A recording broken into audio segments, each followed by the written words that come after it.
Hello hello hello hello.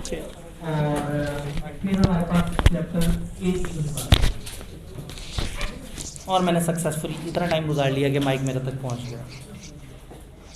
आपको पता है ये मसले भी ना हमें एडजस्ट करने होते हैं। मैं भी पढ़ाना शुरू कर देता, फिर बाद में पता लगता सर वो पीछे वाला दोबारा रिपीट कर दें, रिकॉर्डिंग हुई नहीं। क्योंकि जैसे जैसे बच्चों को पता लगता जा रहा है ये क्लास यूट्यूब पे आ रही है, वैसे वैसे बच्चे कम होते जा रहे हैं। वो कह रहे हैं लो हमें पहले पता होता, हम खामखा इतनी दिक्कत करके आए। यूट्यूब पे आराम से डाउनलोड करके रख लेंगे, पेपर के बाद देख लेंगे उसे। तो जो ये सोचते हैं ना कि मैं सहूलत ऐड कर लूँ, वो नहीं फिर कर पाते। For the purpose of reference मैं कैमरे पे बता दूँ, आज 11 जुलाई है। 11 जुलाई है आज, 11 जुलाई 2023 है। तो जिस वक्त आप ये वीडियो सुन रहे होंगे तो उस वक्त आपको समझ आएगा कि आपने जब लेक्चर को ऑनलाइन पे शिफ्ट किया ये सोच के कि मैं फ़िज़िकली ना लूँ, तो आप आज ज़रा वो उसमें जाएं कंप्यूटर में राइट साइड पे नीचे और क्लिक करके देखिए आज क्या तारीख आ रही है। इस वक्त लाइव तो ये है, लेकिन ये लोग जब तक ये मेरा लेक्चर सुन रहे होंगे ना, तो उस दिन वो राइट साइड पे 17, 18, 20, 22, 25, 28, 35 इस तरह की तारीखें आ रही होंगी। इतनी आगे चली जाएगी। 35 से मुराद है अगले महीने की 5 तारीख आ जाएगी जी। हाँ, या 11 सितंबर आ रही होगी। हाँ, तो 11 जुलाई 2023 को अपने लेक्चर देखा। तो एक बात है, फिज़िकल क्लास का एक फ़ायदा होता है कि फिर चीज़ पेंडिंग नहीं होती। आप आके चाहे अच्छे मूड से चाहे बुरे मूड से क्लास सुन ज़रूर लेते हैं। हम बात कर रहे थे इंटरनल एनालिसिस में कि हमने देखना है अपने रिसोर्सेज को, रिसोर्सेज के बाद देखना है हमारी कैपेबिलिटी क्या है, और क्या हम अपने रिसोर्सेज को डेवलप करके अपनी कंपिटेंस बना पाते हैं या नहीं। रिसोर्स है अकाउंटिंग का अच्छा टीचर, रिसोर्स है एक अच्छा कमरा जिसमें क्लास दी जा सकती है, कैपेबिलिटी है इस टीचर से क्लास दिलवाने की सलाहियत, और कंपिटेंस क्या है कि जी FR1 का एक स्ट्रॉन्ग क्लास हो रही है कॉलेज के अंदर। रिसोर्स वो जो इनपुट है, कैपेबिलिटी प्रोसेसिंग है, और कंपिटेंस आउटपुट है। अक्सर लोग ये सारी डिस्कशन के बाद बार बार परेशान हो जाते हैं, भाई रिसोर्स क्या है, अच्छा समझ आ गया, फिर कंपिटेंस क्या है, अच्छा कंप्यूटर समझ आ गया, फिर कैपेबिलिटी क्या है। तो रिसोर्स इनपुट्स है, कैपेबिलिटी प्रोसेसिंग है, और कंपिटेंस आउटपुट है। रिसोर्स आपके पास एक कमरा मौजूद है, आपके पास एक कंप्यूटर मौजूद है, आपके पास कुछ ऑनलाइन लेक्चर्स मौजूद हैं, ये है रिसोर्स। कैपेबिलिटी क्या है, आपके अंदर की वो आग जो बड़ा देर से जागती है, वो आग जो आपको मजबूर करे कि कंप्यूटर के करीब जाओ, कुर्सी पे बैठो और लेक्चर को प्ले करके देखो, ये कैपेबिलिटी है। और जब आप ये कर गुजरेंगे तो आपका MFA तैयार हो रहा होगा। MFA तैयार हो रहा है, ये क्या बन गया, कॉम्पिटेंस। तो रिसोर्सेज इनपुट है जिसकी बेस पे आप कुछ कैपेबिलिटीज़ का इजहार करेंगे, जिसके बाद आप अपने इदारे में कुछ कॉम्पिटेंस डेवलप कर लेंगे। तो बिजनेस भी ऐसे करता है, रिसोर्स पकड़ता है, उन रिसोर्सेज को अच्छे तरीके से प्रोसेस करने की सलाहियत सीखता है, जिसकी वजह से वो अपने एक रिसोर्स को खाली रिसोर्स नहीं रहने देता, अपनी बना देता है कॉम्पिटेंस। फिर कॉम्पिटेंस से आगे का सफ़र शुरू होता है कि ये कोर कॉम्पिटेंस बन सकती है या नहीं।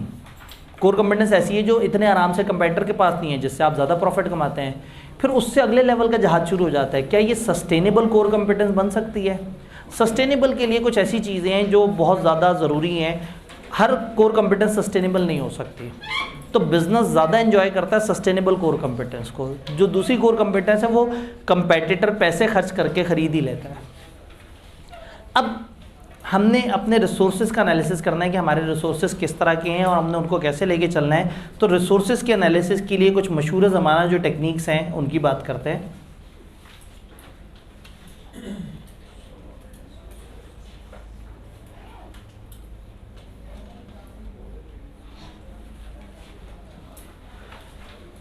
रिसोर्सेज और कंपिटेंस के इस कंबाइंड एनालिसिस में 4 टेक्निक्स काफ़ी इस्तेमाल होती हैं। दैट इज़ वैल्यू चेन, हम पढ़ चुके हैं। Capability profile of entity, entity क्या करने की सलाहियत रखती है, हमारी किताब ने हमें इसके ऊपर बहुत ज़्यादा नहीं बताया। रिसोर्स ऑडिट और स्वॉट एनालिसिस, रिसोर्स ऑडिट और स्वॉट एनालिसिस हमारे सिलेबस में है। रिसोर्स ऑडिट क्या है, आप अपने जितनी भी तरह के रिसोर्सेज हैं उन सबको लिस्ट डाउन करें। आपकी ह्यूमन रिसोर्स कितने हैं, मैनेजमेंट रिसोर्स कितने हैं, raw material, non current asset, intangible, financial, internal control, सब के सब लिखें, उनको अपने सामने लिस्ट डाउन करें। सामने एग्जांपल्स दी हुई हैं, इस टेबल को रट्टा नहीं मारना, सिर्फ एक दफ़ा पढ़ लेना है ताकि आपको आइडिया हो जाए कि ह्यूमन रिसोर्स से मुराद क्या है। Size and composition of workforce, flexibility in workforce, labour turnover, skills कितनी है। अगर मैनेजमेंट की बात करें तो मैनेजर की स्किल्स कितनी है, डिवीजन ऑफ अथॉरिटी कैसे है। रॉ मटेरियल की बात करें तो कौन से सोर्सेज से ले रहे हैं, किन सप्लायर से ले रहे हैं, कितनी कॉस्ट पड़ रही है। नॉन करंट एसेट की बात करें तो कौन से एसेट है, उनकी आज वैल्यू क्या है, क्या कंडीशन है, उनको कितना इस्तेमाल कर रहे हैं। तो अलग अलग एसेट्स को लिस्ट डाउन करें और देखें कि वो आपके रिसोर्सेज हैं। यानी हम बैठ के एक दफ़ा अंदाज़ा लगाएं कि एट SBI हमारे पास क्या क्या रिसोर्सेज हैं। तो हम कहें हमारे पास कमरे हैं, हमारे पास टीचर्स हैं, हमारे पास स्टडी मटेरियल है, हमारे पास पास पेपर्स हैं, हमारे पास कुछ इस तरह से इक्विपमेंट हैं, कुछ फाइनेंशियल रिसोर्सेज हैं, कुछ मैनेजमेंट है। इन सारों को लिस्ट डाउन करें और फिर इसके ऊपर लगाएं वायरो फ्रेमवर्क। वायरो फ्रेमवर्क क्या है, VIRO, वैल्यू, इमिटेबिलिटी, रेरिटी, ऑर्गेनाइजेशन। ये जो रिसोर्सेज हमने लिस्ट डाउन किए हैं ये वैल्यू दे रहे हैं। एक पंखा है उधर और उस तरफ को मुंह करके लगा हुआ है, रिसोर्स है। मैंने इस पंखे को कभी चलते नहीं देखा, क्योंकि ये चलेगा तो शोर करेगा। ये सूफ़ी का पंखा है और सूफ़ी नाम है एतमाद का। ये ख़ास तौर पे इस नीयत से लिया गया है कि ये थोड़ा साउंड प्रूफ किस्म का है। ये दरमियानी रफ्तार पे आवाज़ नहीं देता, लेकिन जो दीवार वाला पंखा होता है वो दरमियानी रफ्तार पे भी बहुत ज़ोर की आवाज़ करता है। कमरे में रिसोर्स मौजूद है, मुझे आज तक इसने वैल्यू नहीं दी, मुझे कोई फ़ायदा नहीं हुआ इस पंखे। ठीक है, ये पंखा प्रिंसिपल ऑफिस में मेरे सर के ऊपर लगा होता, मुझे कम से कम सुकून तो देता।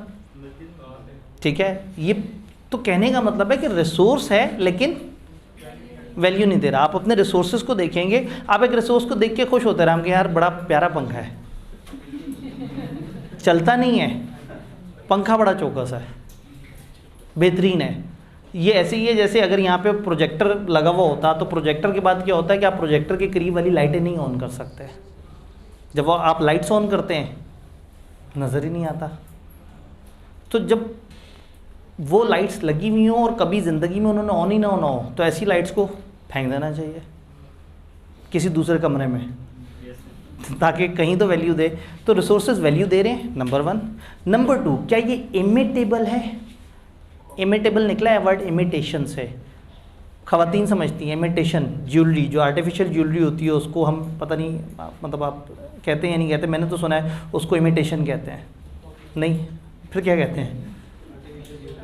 आर्टिफिशियल ज्वेलरी तो आसान अल्फाज है ना, मुश्किल लफ्ज़ में उसे क्या कहते हैं? चलें, आपने एक काम करना है, किसी ज्वेलरी वाले के पास जाके कहना है मुझे इमिटेशन दिखा दें। वो कहेगा जी क्या? तो इमिटेशन, ख़वातीन ने इनकार कर दिया, उन्होंने कहा ऐसा कोई चक्कर नहीं है दूर दूर तक। तो बहरहाल जो आर्टिफिशियल ज्वेलरी है, जो असल ज्वेलरी की कॉपी है, ओ अच्छा ठीक है, ख़वातीन क्यों मानेंगी, वो कहेंगे हम तो असल वाली ज्वेलरी। ठीक है, ऑनलाइन में अगर कोई खातून मुझे सुन रही है तो दिल में उसने सोचना है कि क्या उसने कभी आर्टिफिशियल ज्वेलरी ली है, अगर ली है तो उसको इमिटेशन कहते हैं। तो इमिटेशन कहते हैं कॉपी को, इमिटेबिलिटी किसे कहते हैं? कॉपी करने को। तो ये जो रिसोर्स है क्या ये कॉपी हो सकता है? मैं कहूँ ज़बरदस्त, मेरी क्लास में एक ऐसा टीवी है जो टीवी जो है ना बड़े ब्राइट इमेजेस के साथ चीज़ दिखाता है, और कैमरे पे जब भी प्रोजेक्टर का इमेज रिकॉर्ड होता है बड़ा ब्लर रिकॉर्ड होता है, लेकिन ये बड़ा ज़बरदस्त रिकॉर्ड होता है। तो वैल्यू तो दे रहा है अच्छी, लेकिन कॉपी भी हो सकता है। जैसी वो वीडियो किसी ने देखी कंप्यूटर ने, उन्होंने कहा अच्छा आप समझ आया ये गेम है, वो भी ले आए। तो इमिटेबल है, वैल्यू दे रहा है लेकिन इमिटेबल भी है। तो आपने चारों सवालों के जवाब के हिसाब से देखना है कि ये रिसोर्स आपको कितनी वर्थ दे रहा है। आपको वैल्यू दे रहा है, इमिटेबल है। फिर rarity, do competitor own similar resource, और क्या ये रिसोर्स यूनिक है। समटाइम रिसोर्स ऐसा होता है कि इतना यूनिक होता है कि वो किसी के पास हो ही नहीं सकता। अगर वो किसी के पास नहीं हो सकता, फॉर एग्जांपल मैंने कहा कि एक अगर कॉलेज ये कहे कि वो 25-30 साल से चल रहे हैं, ये उनका एक ऐसा फीचर है जो कोई कॉपी कर ही नहीं सकता, और जब तक कॉपी करेगा तब तक उनका 50 साल का तजुर्बा हो चुका होगा। ये रेयर रिसोर्स है। इसमें रेयरिटी है, ये कॉपी नहीं हो सकता, ये ऐसा यूनिक है कि ये किसी के पास भी नहीं हो सकता। देन ऑर्गेनाइजेशन, क्या एंटिटी ऑर्गेनाइज है कि वो रिसोर्सेज को सही तरीके से इस्तेमाल कर सके। मैं कहूँ जी हमारे पास 10 LEDs पड़ी हैं इस तरह की, बस हमारे टीचर्स को ये नहीं पता कि इस LED के साथ क्या करना है, या हमारे स्टाफ को नहीं पता कि उस LED को किस जगह लगा के और किस तरह से इस्तेमाल करना है, तो रिसोर्स का क्या फ़ायदा है जिसको आप इस्तेमाल सही से करना जानते ही ना हो। तो रिसोर्स वैल्यू दे, कॉपी आसानी से ना हो, रेयर हो तो फिर तो तूफ़ानी बात है ना, फिर तो इससे तो बड़ी गेम ही कोई नहीं है।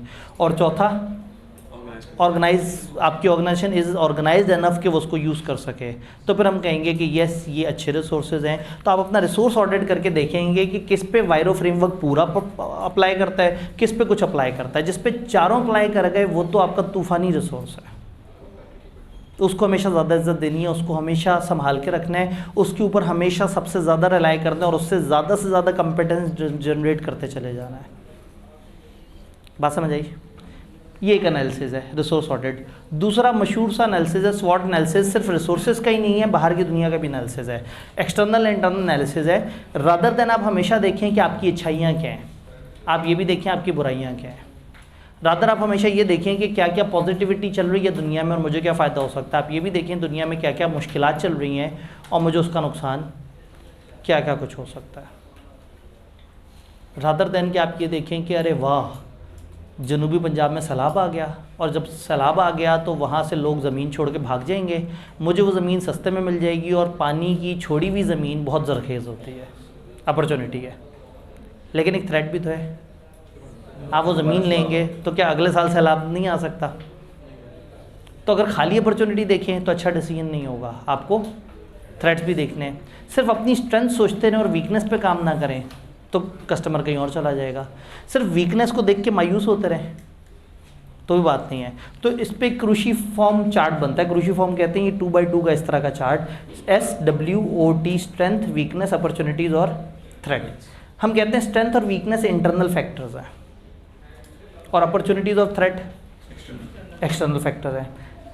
इधर वाले दोनों पॉजिटिव है, स्ट्रेंथ और अपॉर्चुनिटी, इधर वाले दोनों नेगेटिव, वीकनेस और थ्रेट। तो ये एक स्वॉट एनालिसिस एक मॉडल है जो काफ़ी ज़्यादा फेमस है और यूज़ होता है। पेपर में 2 तरह से इसका इस्तेमाल आ सकता है। वो आपको एक इदारा दें और उस इदारे के कुछ फीचर्स बताएं, वही एक बड़ा सा सवाल जिसमें 3-4 पैराग्राफ है। आप उसे पढ़ते जाएँ, आपको स्ट्रेंथ समझ आती जाए, वीकनेस समझ आती जाए, अपॉर्चुनिटी समझ आती जाए, थ्रेट समझ आता जाए। दूसरा ये है कि आपको किसी फेमस इंडस्ट्री का नाम दे के कहें ज़रा इस इंडस्ट्री का स्वॉट एनालिसिस करें। जैसे उन्होंने एक दफ़ा कहा कि एयरलाइन इंडस्ट्री है या एयरलाइन एक कंपनी है, आप उसका स्वॉट एनालिसिस करें और आप अजम्पशंस भी ले सकते हैं। तो स्वॉट एनालिसिस में आप देखते हैं उस इदारे की स्ट्रेंथ क्या है, वीकनेस क्या है, अपॉर्चुनिटीज़ क्या है, थ्रेट क्या है। मार्जिन कम है, मार्जिन ज़्यादा होता तो मैं आप लोगों से ज़रूर आइडिया लेता। किताब ने एक एग्जांपल दी एक फार्मास्यूटिकल कंपनी की।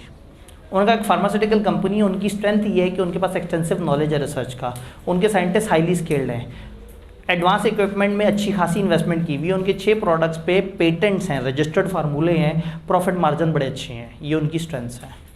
लेकिन उनकी कुछ वीकनेसेस भी हैं। रिसर्च उनकी थोड़ी स्लो है, बड़ा पुअर रिकॉर्ड है रिसर्च से नई प्रोडक्ट पे शिफ्ट होने का, और रीसेंट लेबर टर्नओवर भी बहुत ज़्यादा बढ़ गई है। अब अपॉर्चुनिटीज़ क्या है, मतलब ये एक कंपनी की बात हो रही है, कंपनी की एग्जांपल दे रहे हैं वो कि कंपनी स्वॉट एनालिसिस करते हुए क्या क्या किस तरह से सोच रही होती है। तो यहाँ एक फार्मास्यूटिकल कंपनी ने कहा कि हमें बड़ा स्ट्रॉन्ग है हम, या उन्होंने कहा हम कहाँ वीक हैं, हम रिसर्च को प्रोडक्ट में कन्वर्ट नहीं कर पाते। होता क्या है, फार्मास्यूटिकल कंपनियां कई साल तक रिसर्च करती रहती हैं, तब जाके वो एक दवाई के फार्मूले पे पहुंचते हैं कि ये वो आइडियल फार्मूला है जैसे ये वाली बीमारी का हल मुमकिन है। तो इनका बड़ा स्लो ट्रैक है, पुअर रिकॉर्ड है रिसर्च को नई प्रोडक्ट के अंदर ट्रांसफ़र करने का।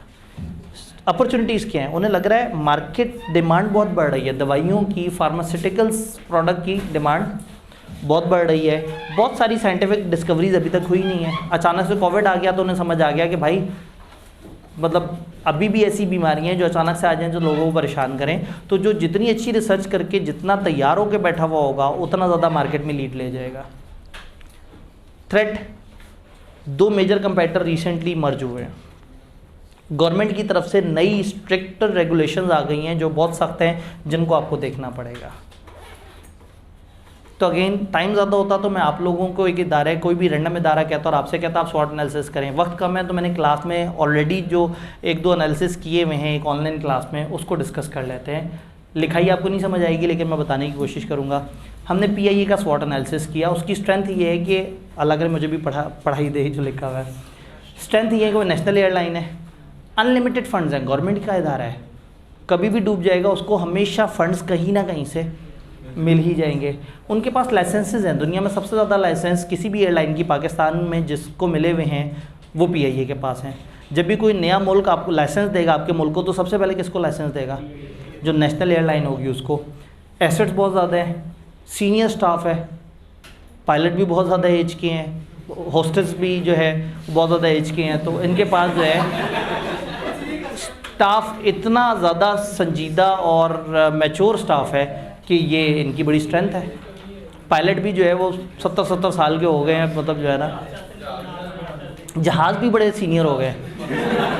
ठीक है, गवर्नमेंट की बैकिंग है।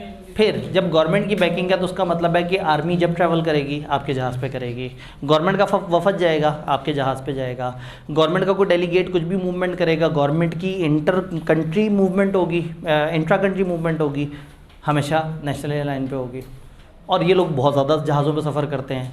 तो PIA जो है वो उसको एक कस्टमर तो बैठे बिठाए मिल रहा है कि वो गवर्नमेंट ही उसका कस्टमर है, पैसे नहीं देते वो बात की बात है। स्ट्रेंथ है। वीकनेस क्या है? क्वालिटी के मसले, सर्विस के मसले, करप्शन के मसले। वीकनेस भी गवर्नमेंट है, स्ट्रेंथ भी गवर्नमेंट थी। वीकनेस लॉसेज हो रहे हैं, मिसमैनेजमेंट हो रही है, नेपोटिज्म है, रिश्तेदारियाँ वगैरह बहुत ज़्यादा, ओवर स्टाफिंग हुई हुई है। अपॉर्चुनिटी क्या है? दुनिया में उस वक्त फ्यूल के कीमतें नीचे गिर रही थी तो इसलिए वहाँ उस वक्त अपॉर्चुनिटी में लिखा था, लेकिन अब फ्यूल की कीमतें फिर से ऊपर नीचे फ्लक्चुएट करती रहती हैं। तो फ्यूल की गिरती हुई कीमतें अपॉर्चुनिटी है कि आपको ज़्यादा मार्जिन मिलेगा। पॉपुलेशन के डायनामिक्स चेंज हो रहे हैं, कल्चर चेंज हो रहे हैं, लोग अब हवाई सफ़र को प्रेफर करना शुरू हो गए हैं।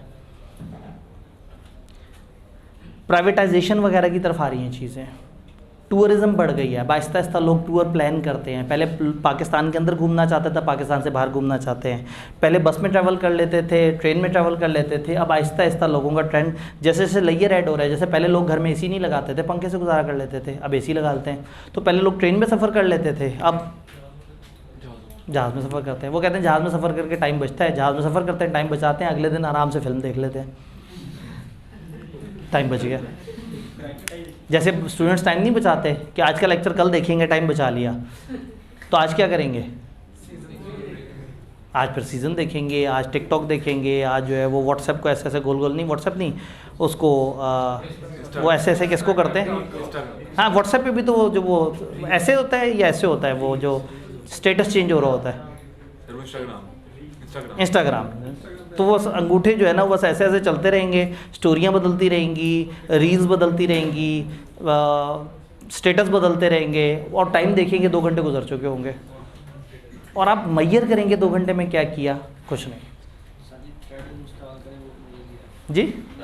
थ्रेड यूज़ किया करें, ठीक है जी, आपने कहा थ्रेड यूज़ किया करें, उसके अपने मामला है। थ्रेड्स क्या हैं जी? थ्रेड्स कंपेटिटर्स बड़ी अच्छी टेक्नोलॉजी के साथ आ रहे हैं, बड़े अच्छे चीज़ों से लेके चल रहे हैं। दूसरा, इंडस्ट्री को ओवरऑल कुछ थ्रेट्स हैं।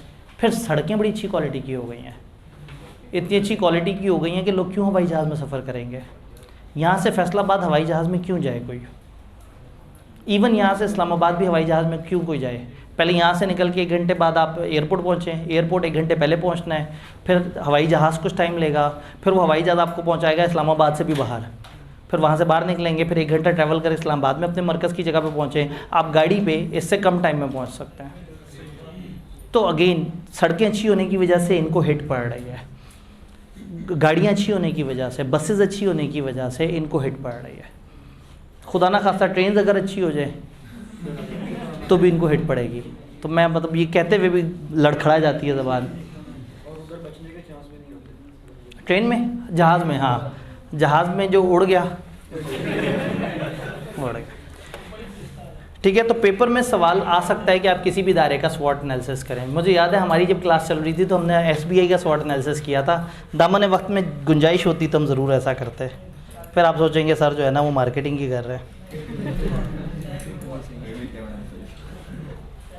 लें जी, चैप्टर 9 जब स्टार्ट होता है तो एक एक्साइटिंग न्यूज़ के साथ आता है कि पहले चैप्टर 9 में कुछ ऐसा होता था जो सिलेबस में था, अब नहीं है। वो क्या है? ICAP के कोड ऑफ एथिक्स। तो अगर आपके पास किताब मौजूद है तो किताब में पहले 2 सफ़ों के बाद कोड ऑफ एथिक्स का तस्करा आता है। अब आपने उसको नहीं करना। जब नहीं करना तो मेरी स्लाइड पे क्या कर रहा है? अस्तगफिरुल्लाह, जो उड़ा देना चाहिए। स्लाइडें देखनी नहीं चाहिए, गलती से भी नज़र ना पड़ जाए इस पर।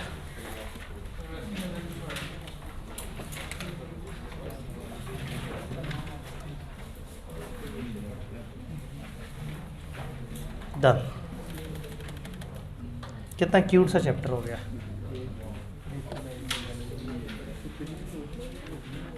लें जी, आज का target chapter 9, chapter 5। Chapter 9 deals with ethical decision making models. इस चैप्टर में 2 ऐसे मॉडल्स बताए हैं जिससे आप एथिकल डायलेमा को रिजॉल्व करते हैं। अब सवाल ये कि एथिकल डायलेमा क्या है, उसके लिए पहले समझना पड़ेगा एथिक्स किसे कहते हैं। तो सबसे पहले हमारी किताब हमें समझाने की कोशिश कर रही है कि एथिक्स किसे कहते हैं। एथिक्स एक मॉरल फिलॉसफी है, अखलाकी इक़दार। एथिक्स कहते हैं अच्छाई को, एथिक्स कहते हैं अच्छे रवैये को, अच्छे बिहेवियर को, अच्छे एक्शंस को। जब आप समाज में मौजूद हैं तो आपने हमेशा कुछ अच्छे तरीके से सोसाइटी को साबित करना है कि आप एक अच्छे इंसान हैं। आपके मोहल्ले वाले आपसे तंग ना हो, आपके दोस्त आपसे तंग ना हो, आपके घर वाले आपसे तंग ना हो, आपकी वजह से, आपकी बातों से किसी को ज़हनी जिस्मानी तकलीफ़ ना पहुँचे। आप एक अच्छे शहरी बन के गुजारा करें, यानी कि सम हो आप रिलीजन की तालीमात के मुताबिक काम करें। तो एथिक्स एक बेसिकली सॉफ्ट चीज़ है। और किताब चंद एग्जांपल दे रही है कि क्या अकाउंटेंट्स को चाहिए कि वो कंपनियों को ज़्यादा प्रॉफिटेबल दिखाने के लिए झूठ बोलें? क्या डॉक्टर को एक मरे हुए पेशेंट के ऑर्गन्स डोनेट कर देने चाहिए बगैर इजाज़त के, विदाउट हिज प्रायर कंसेंट? वो तो मर गया बेचारा। क्या सिगरेट्स मैन्युफैक्चर करना और सेल करना अच्छी बात है? क्या SBI को अपनी कैंटीन पे सिगरेट रखनी चाहिए? क्या SBI को कार्बोनेटेड ड्रिंक्स रखनी चाहिए? नहीं, बिल्कुल भी नहीं। एथिक्स पे कोई समझौता नहीं। हम इन बच्चों की सेहत ख़राबी में सपोर्ट नहीं करेंगे। आप भले कहेंगे सर बच्चा बाहर जाके तो पी सकता है, बाहर जाके पी सकता है, कम से कम उससे दिक्कत होगी, शायद उस दिक्कत की वजह से वो कुछ देर रोका रहे और हो सकता है उस दिन की बोतल पीने से बच जाए। ठीक है, उन्होंने कहा सर आप चाय तो रखी हुई है वहाँ, ठीक है। इन्होंने कहा दूध भी रखना चाहिए, वाकई सही है, फिर मतलब हेल्दी प्रोडक्ट्स होनी चाहिए। क्या मीडिया को वो प्रोडक्ट्स एडवर्टाइज करनी चाहिए जो इंजीरियस टू हेल्थ है? एक सिगरेट का मशहूर कौन ऐड आए और बाद में लिखा हुआ सिगरेट नोशी जो है वो मुज़र सेहत है। और कुछ तो सिगरेट्स की डब्बियों पे लिखा होता है स्मोकिंग किल्स डायरेक्टली। मतलब ये नहीं होता दिस कैन बी हार्मफुल, ये ख़तरनाक हो सकती है, वो मतलब डब्बी पे बाकायदा लिखा हुआ है स्मोकिंग किल्स, स्मोकिंग बंदा मार देती है। लोग कहते हैं यार ज़बरदस्त, यार दो डब्बियाँ देना। ठीक है। फिर किताब अब जनरल बातें कर रही है। एथिक्स एक वास्ट सब्जेक्ट है, इसकी न्यूमरस डेफिनेशन है। तो बस फिर हमें कुछ भी ना बताते, जब इतना वास्ट कॉन्सेप्ट और इतनी सारी डेफिनेशन है तो फिर क्या ज़रूरत है? चंद बातें उन्होंने कर दी। Set of moral principle of values है, principle norms and standard of conduct governing individual और ग्रुप है। तो अलग अलग लोगों ने अलग अलग तरीके से बताया। आप इनमें से कोई एक डेफिनेशन याद रख लें कि अगर पेपर में खुदा ना खास्ता थ्योरी वाला सवाल आ जाए तो आप उसको लिख सकें। असूलन तो ये शुरू वाली बड़ी जनरल सी डिस्कशन है। ऑर्गेनाइजेशन में क्या होता है, देखें एथिक्स तो एक ऐसी बात है जो इनका अलग है, इनका सोचने का निज़ाम अलग है, उनका सोचने का निज़ाम अलग है। मैं एक इदारे में अगर 100 लोगों को इंडक्ट कर रहा हूँ तो वो 100 के 100 एथिकल होंगे तो इदारे को फ़ायदा होगा। तो फिर हम क्या करेंगे, हम उनके लिए एक एथिकल कंडक्ट बनाएंगे और उन सबसे कहेंगे कि भाई इस कंडक्ट को फॉलो करना आप सब लोगों के लिए ज़रूरी है। तो एथिक्स को समटाइम जब आप लोगों से कहते हैं ना कि एथिक्स आपने फॉलो करने हैं या आप अपने तौर पे एथिक्स फॉलो करना, लोग फॉलो नहीं करते। जब आप उन्हें बताते हैं ये 6 बातें आपने फॉलो करनी है, लोगों से फॉलो करना शुरू कर देता है। तो समटाइम जब लोगों से कहते हैं ना खुद से सोचो अच्छा क्या क्या बुरा, वो नहीं सोच पाते। और जब आप उन्हें बता देते हैं क्या अच्छा है क्या बुरा, ये ऐसे ही है कि एक टीचर काम कराए, काम कराने के बाद क्या लो भाई अब आपको सवाल कराया, आप घर जाके अपनी पसंद से कोई अच्छा सा पास पेपर चूज़ करके कर लेना, हो जाएगा। बस उस दिन आप होमवर्क करके नहीं आएंगे। लेकिन अगर जाते हुए टीचर ने कहा स्प्रिंग 2009 का सवाल नंबर 5 का पार्ट बी करके आना, तो चांसेस हैं कि आप करके आ जाएंगे। तो लोग थोड़े यूज्ड टू होते हैं, people are used to of being regulated. इंसान को आज़ादी पसंद नहीं है, चाहता आज़ादी है लेकिन आज़ाद रहना नहीं चाहता। उसे वो चाहता है कि उसको रेगुलेट किया जाए। जब आपको आज़ादी मिलती है ना तो आपको फ़ौरन से एहसास होता है कि अब मुझे क्या करना है, और जब आपको आज़ादी मिलती है तो आपके पास चॉइस ही कोई नहीं होती। तो सबसे बड़ी चॉइस है कि आप वो करें जो कहा जाए। अगर आपके घर में टीवी में सिर्फ 2 चैनल आते हो ना तो आप इंतहाई आज़ादी से वो दोनों चैनल मैक्सिमम देख सकते हैं, लेकिन अगर 200 चैनल आते हैं ना तो आप कुछ भी नहीं देख सकते। आज़ादी ख़त्म कर देती है। हाँ, हम कोई गुलाम है। तो जिसके पास ऑप्शन ज़्यादा होती है ना, असल मज़लूम वो है, वो मज़लूम नहीं है जिसके पास ऑप्शन। जब आपके पास ज़्यादा ऑप्शन है ना तो आपका पेपर फेल हो जाता है। आप मोबाइल यूज़ कर सकते हैं, आप दोस्तों के साथ घूमने जा सकते हैं, लेकिन अगर आपके घर में पाबंदी है, आपको मोबाइल यूज़ करने पे पाबंदी है, आपको दोस्तों से मिलने पे पाबंदी है, तो ये पाबंदी आपको बेहतरी तरफ ले जाती है। तो इंसान को लगता है कि उसको आज़ादी चाहिए, लेकिन इंसान को पसंद है कि उसको कोई हुक्म दे। इंसान अगर आज़ाद रहना चाहता है तो क्लास में क्यों आते हैं? ऑनलाइन क्लासेस मौजूद हैं, यूट्यूब पे इतना कुछ मौजूद है। क्लास में इसलिए आते हैं कि सर आप हमें बताएं हमने डेली कितना पढ़ना है, आप हमें होमवर्क दिया करें, और फिर अगले दिन फिर शर्मिंदा होकर खुद ही करा भी दिया करें। तो कहने का मतलब है कि आप इतनी आज़ादी चाहते हैं कि आपको रेगुलेट ज़रूर किया जाए। अभी सोशल मीडिया पे थोड़ा सा आगे ट्रेंड शुरू हो जाएगा कि कोई मुझे 30 दिन का बी लॉ का प्लान बना के दे दे कि मैंने कैसे पढ़ना है। शुरू हो गया, और सब के सब जनाब हो जाएंगे कि जी मुझे इतना प्लान मिले। भाई आपका प्लान है, आप खुद बनाओ। नहीं, आज़ादी तो पसंद ही नहीं है। तो आज़ाद रहना पसंद है लेकिन आज़ादी पसंद नहीं है। जब आप आज़ाद होते हैं तो आप डिसीजन गलत कर बैठते हैं। तो आप चाहते हैं कि आपको कोई ना कोई रेगुलेट करे। इंसान फितरी तौर पे मगलूब है, सिर्फ आका बदलते रहते हैं। सबसे बड़े आका को नहीं देखते, नीचे दरमियान में अलग अलग आका बदलते रहते हैं। और हम जो है, जब आप कहते हैं कि हमें हकीकी आज़ादी चाहिए तो इस वक्त आप ग़ुलाम है एक इंसान के जिसने कहा कि मैं हकीकी आज़ादी दिलवाऊंगा, जिसके जुमले को आप फॉलो करके कह रहे हैं कि मुझे हकीकी आज़ादी चाहिए। तो आपसे बड़ा तो ग़ुलाम ही कोई नहीं। ये तो चलें। तो एथिक्स बेसिकली अब कंपनियों को समझ आ गई कि एथिक्स क्या है, तो इसलिए जब आप लोगों से कहेंगे ना अच्छे बंदे बन के रहना, वो नहीं फॉलो करेंगे।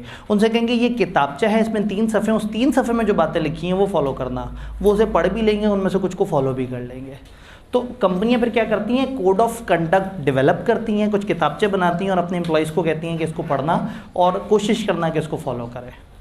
जब आप कहते हैं खुद से सोचना तो लोगों के जहन में अक्सर अच्छी बात नहीं आती, लेकिन जब उन्होंने 3 सफ़े पढ़े हुए होते हैं तो जहन में थोड़ी बहुत हल्की फुल्की सी बात रह जाती है।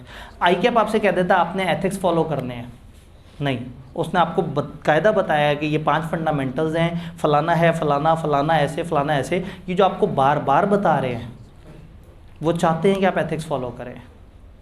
हल्का सा तस्करा PRC में, फिर थोड़ा सा तस्करा टैक्स में, फिर MFA में, R2 में, ऑडिट में, CA फाइनल में, BFD के अलावा बाकी 5 सब्जेक्ट में, MSA के दोनों सब्जेक्ट्स में।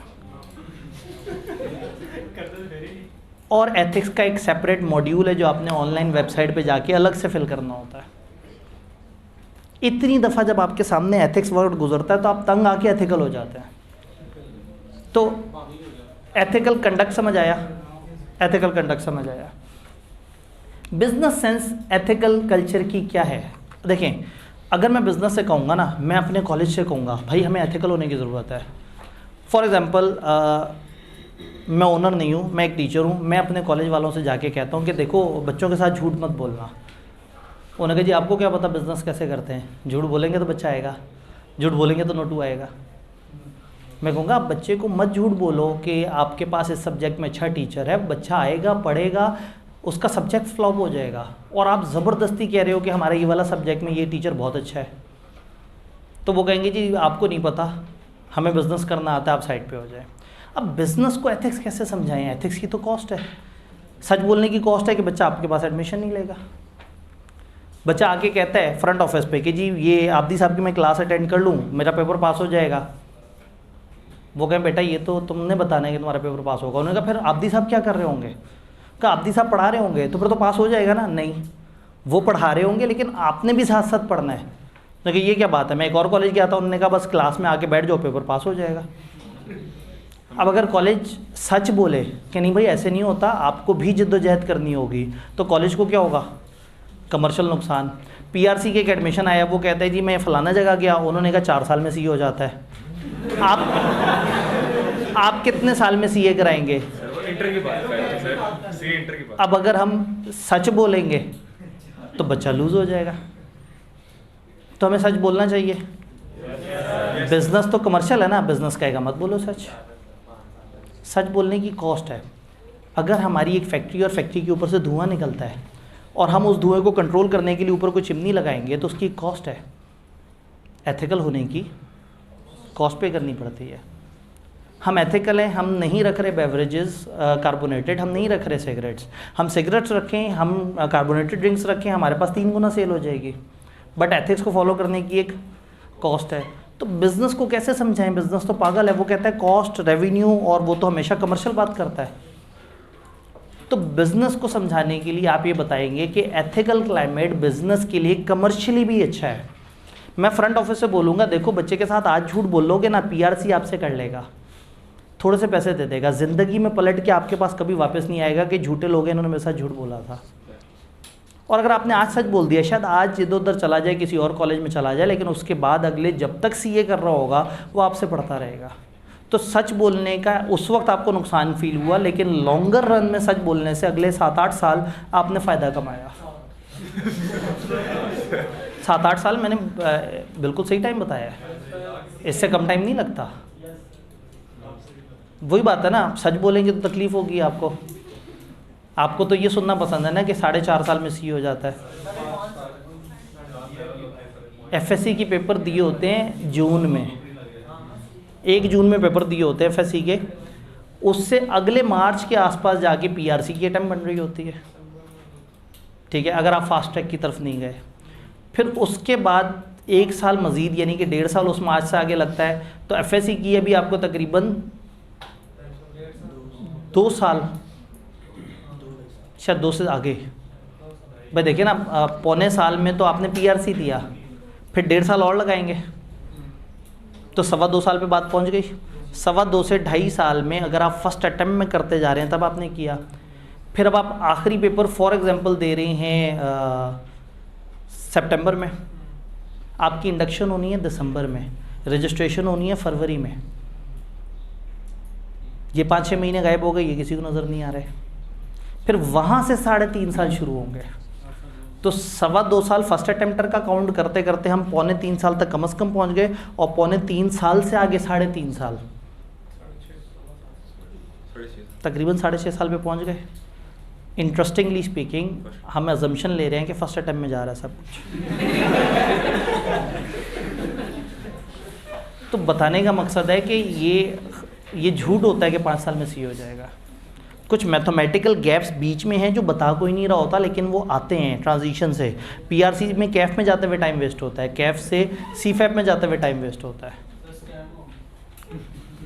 तो अगेन वही वाली बात है ना, अब सच बोलेंगे तो मारेंगे सब। आप लोगों को चलती हुई क्लास में इतने मैच्योर बच्चों को सच सुन के बुरा लगा, तो बिज़नेस क्या करेगा? बिज़नेस तो फिर झूठ बोलेगा ना। आप लोग झूठ बोलने में मजबूर कर रहे हो। आप कह रहे हो झूठ बोलो ताकि हमें अच्छा लगे। मैं कहता हूँ ऐसा सच बोले कि आपको आज तकलीफ़ हो, लेकिन याद आए कि यार किसी बंदे ने सच बोला था, और कभी उसके पास पलट के आए कि हाँ भाई आपने सच बोला था, ठीक है आइंदा आपसे डील करनी है। बिजनेस को ये समझाना होगा। आप अगर बिज़नेस में मैनेजर बन के गए, आपकी ज़िम्मेदारी है कि अपने बिज़नेस को समझाएं कि being ethical is being commercial. Ethics से बड़ी कमर्शियल गेम कोई नहीं है। सच से अच्छी बिकने वाली चीज़ कोई नहीं है। बिज़नेस को समझाएं। इन्होंने जॉब से निकाला भी जा सकता है, तो जिस दूसरी जॉब पे जाए वहाँ बिज़नेस को समझा दें, ठीक है। और जिन्होंने आपको निकाला है उनको बाद में एहसास हो जाएगा कि उन्होंने गलत किया। या तो आपका किरदार ऐसा हो। अगर आपको अपने ऊपर ही भरोसा नहीं है फिर तो मैं कुछ नहीं कह सकता ना। मैं तो आपको एथिकल ट्रेनिंग दे रहा। तो टेक्निकली वो कंपनियां जिनकी गाड़ियां एनवायरनमेंट फ्रेंडली हैं, एक गाड़ी खरीदते हैं 50 लाख की और एक एनवायरनमेंट फ्रेंडली गाड़ी खरीदते हैं 55 लाख की। कस्टमर ने जब 50 लाख खर्चना है ना, वो 55 भी खर्च लेगा। तो आजकल कस्टमर भी आहिस्ता आहिस्ता ओरिएंटेड होते जा रहे हैं कि हमने अच्छाई करनी है, हमने माशरे को डैमेज नहीं करना। अब अगर आप किसी कस्टमर को जो है वो एक ऐसा बैग देते हैं जो कागज़ का बैग है और आप उसे कहते हैं हम इसलिए कर रहे हैं ताकि माशरे में पोल्यूशन हमारी वजह से ना बढ़े और ग्लोबल वार्मिंग को कम करने में हम हेल्प करें, उसको अच्छा लगता है। सप्लायर भी एथिकल बिजनेस को पसंद करता है। सच्चे लोग हैं, झूठ नहीं बोलेंगे, टाइम से पेमेंट कर दिया करेंगे, कोई बेईमानी नहीं करेंगे। कस्टमर भी सच्चे बिजनेस को पसंद करता है, जो सच बोल की चीज़ बेच रहे हैं वो चीज़ के फीचर्स भी सही बताएंगे और प्रॉब्लम पड़ने पे एक्नॉलेज भी करेंगे। अगर वो गलत होंगे तो वो एक्सप्रेस करेंगे कि हाँ भाई हम गलत हैं। तो एथिकल होना कमर्शियली भी बिजनेस सेंस रखता है। High ethical standing corporate world में आपको इंक्रीज प्रॉफिट और ग्रोथ की तरफ ले जा सकता है। आपके एम्प्लॉइज़ की कमिटमेंट होगी, आपके एम्प्लॉइज़ को फ़ख्र महसूस होगा कि हम एक ऐसी कंपनी में मौजूद हैं जो सच बोलती है, हम ऐसी कंपनी में मौजूद हैं जो सच का साथ देती है। फ़र्ज़ करें, अगेन वही बात है कि पॉलिटिकल डिफरेंसेस, कोई पॉलिटिकल ग्रुप कुछ और सोचता है, कोई कुछ सोचता है। फ़र्ज़ करें इमरान खान ने जो बोला बिल्कुल सच बोला और फ़र्ज़ करें इमरान खान ने वाकई ही आपको शऊर दिया, तो क्या आपने उसे छोड़ दिया? इतना सब कुछ उसके अगेंस्ट सुनने के बावजूद भी, इतना सब कुछ होने के बावजूद भी क्या आप उसके साथ स्टैंड नहीं कर रहे? क्या आप उसे पसंद नहीं कर रहे? सच की ये वर्थ है कि अगर एक बंदा सच बोल रहा है तो आपको ग्राउंड रियलिटीज़ पे जितने मर्जी मसले नज़र आ रहे हैं, कोई आपको आके भी बता देगा जी इमरान खान ने चाकू से एक बंदे के पेट में चाकू घोंप दिया, आप कहेंगे शुक्र है घोंप दिया, वो बंदा पाकिस्तान को तबाह करने आ रहा होगा। क्योंकि आपको ट्रस्ट है। तो क्या होगा, ऐसे इदारे में अब एम्प्लॉइज़ को फ़ख्र होगा, वो अच्छा फील किया करेंगे। एम्प्लॉइज़ जो है जिनके एम्प्लॉयर सही लोग नहीं होंगे, उन एम्प्लॉइज़ को वहाँ घुटन फील होती होगी, उनको बुरा लगता होगा जब उनके अपने सामने दो नंबरी, बेईमानी, चालबाजी, स्मगलिंग ये सब होगा ना, वो उस इदारे में रहना नहीं चाहेंगे, उनको सुकून नहीं मिलेगा। सेम गोज़ विद इन्वेस्टर का कॉन्फिडेंस बढ़ जाता है, उसको पता है ये सच्चे लोग हैं, इनको इन्वेस्ट करूँ ये आराम से अच्छी जगह पर लगा देंगे। सच्चे आदमी को इन्वेस्टमेंट भी बड़े आराम से मिल जाती है। जिसका पता होता है ना सबको ये झूठा आदमी है, वो जितना मर्जी खूबसूरत प्लान दे लोग उसको पैसे नहीं देते, और सच्चे आदमी को फ़ौरन से पैसे मिल जाते हैं। अभी IMF कब से लगे हुए थे, पैसे देते हैं पैसे देते हैं, फिर आपके सच्चे आदमी ने आगे गवाही दी तो पैसे दे दिए उन्होंने। क्या इमरान खान का उन्होंने कहा था कि गारंटी देगा तो हम पैसे देंगे? क्या वाकई ये स्टोरी थी, या आपने ये स्टोरी इस तरह से सुनी? चले फिर अल्लाह करे आपको सही स्टोरी तक भी वो रसाई हो। तो सच, तो मेरे पास कौन सी सच्ची स्टोरी होगी? मैं भी झूठी स्टोरी बताऊंगा। हर बंदे की स्टोरी भी तो बायस होती है ना, सच भी तो सच नहीं होता। इन्वेस्टर का कॉन्फिडेंस, इन्वेस्टर को भरोसा होगा, उस पर भरोसा होगा जो सच्चा आदमी होगा, उस पर भरोसा होगा जो एथिकल होगा, वो उस पर इन्वेस्ट करेगा। एक ऑर्गेनाइजेशन जिसके एथिकल स्टैंडर्ड ही नहीं है, that is expose to many risk. Reputation ख़राब हो सकती है, झूठे लोग हैं फ़ौरन से उनका इमेज ख़राब हो सकता है, उनके लाइसेंसेस कैंसिल हो सकते हैं, उनके बहुत ज़्यादा violation of laws and regulation हो सकती है। फिर कस्टमर की सेटिस्फेक्शन भी जब उसे नज़र आ रहा है कि ये इदारा एथिकल है, वो उस इदारे के साथ रहना चाहता है, वो भी सेटिस्फाइड है। लॉस ऑफ प्रॉफिट्स भी हैं, अगर आप गलत इदारे हैं और आपको इदारा बंद करना पड़ता है या आपको सील कर दिया जाता है तो अल्टीमेटली आपको नुकसान ये होगा कि आपको उतने अरसे का प्रॉफिट भी नहीं आएगा। तो टेक्निकली टॉपिक हमें बता रहा है कि एथिकल कल्चर भी एक बिजनेस सेंस रखता है। आपने ये नहीं सोचना कि एथिक्स हमेशा नुकसान पहुंचाते हैं और एथिक्स पे सिर्फ खर्चा होता है। फॉर एग्जांपल हम ये कहते हैं कि जी हमने बच्चों से नहीं कमाना और हम जो फ़ोटोकॉपी है उनको वो कॉस्ट टू कॉस्ट बेसिस पे कर दें, या उनको जूस और इस तरह की चीज़ें जो कैंटीन से मिलें वो सस्ते रेट पे मिलें। अब ये एथिकल होने की कॉस्ट ये है कि हम कभी भी कैंटीन से कुछ नहीं कमा सकेंगे, सिर्फ खर्चा ही कर रहे होंगे। बट इसका फ़ायदा ये है कि लोगों को पता होगा कि अगर जूस पीना है या अगर कैंटीन से कोई चीज़ लेनी है तो यार ये अच्छे लोग हैं, ये वो नहीं करते, चोर बाज़ारी नहीं कर रहे, 15-20 रुपए का प्रॉफिट नहीं रख रहे, इनसे आगे ख़रीद ले। वो चलते चलते आए कैंटीन तक पहुँच रहे और रास्ते में स्टैंडी लगी हुई हो, फास्ट ट्रैक एडमिशन ओपन, वो कहे ये क्या चीज़ है, एडमिशन लेके देखते हैं। तो एथिक्स में पीछे थोड़ा सा ना कहीं कमर्शियल एलिमेंट आ सकता है। तो आपने अगर किसी बिजनेस को समझाना है ना तो ऐसे समझाना है कि एथिक्स फॉलो करो, इससे फ़ायदा होगा। अब एथिकल इश्यूज़ और डायलेमास क्या है? नॉर्मल सिचुएशन में एक चीज़ या गलत होती है या एक चीज़ सही होती है, बट सम टाइम आप एक ऐसे डायलेमा में आ जाते हैं जहाँ एक चीज़ सही भी लग रही होती है, गलत भी लग रही होती है। क्या ऐसा हो सकता है कि एक ही चीज़ सही भी हो और गलत भी हो? जी सर। पाकिस्तान का IMF से लोन लेना सही है या गलत है? सही भी और गलत भी है। सही इसलिए है कि पाकिस्तान को एक फंडिंग फ़ौरन से मिल जाएगी, चीज़ें थोड़ी बेहतर हो जाएंगी और मामलात चल सकते हैं। बुरा किस सेंस में? मज़ीद फंस जाएगा पाकिस्तान, मज़ीद डेट कॉवेनेंट्स में आ जाएगा, मज़ीद रूल्स फॉलो करने पड़ेंगे।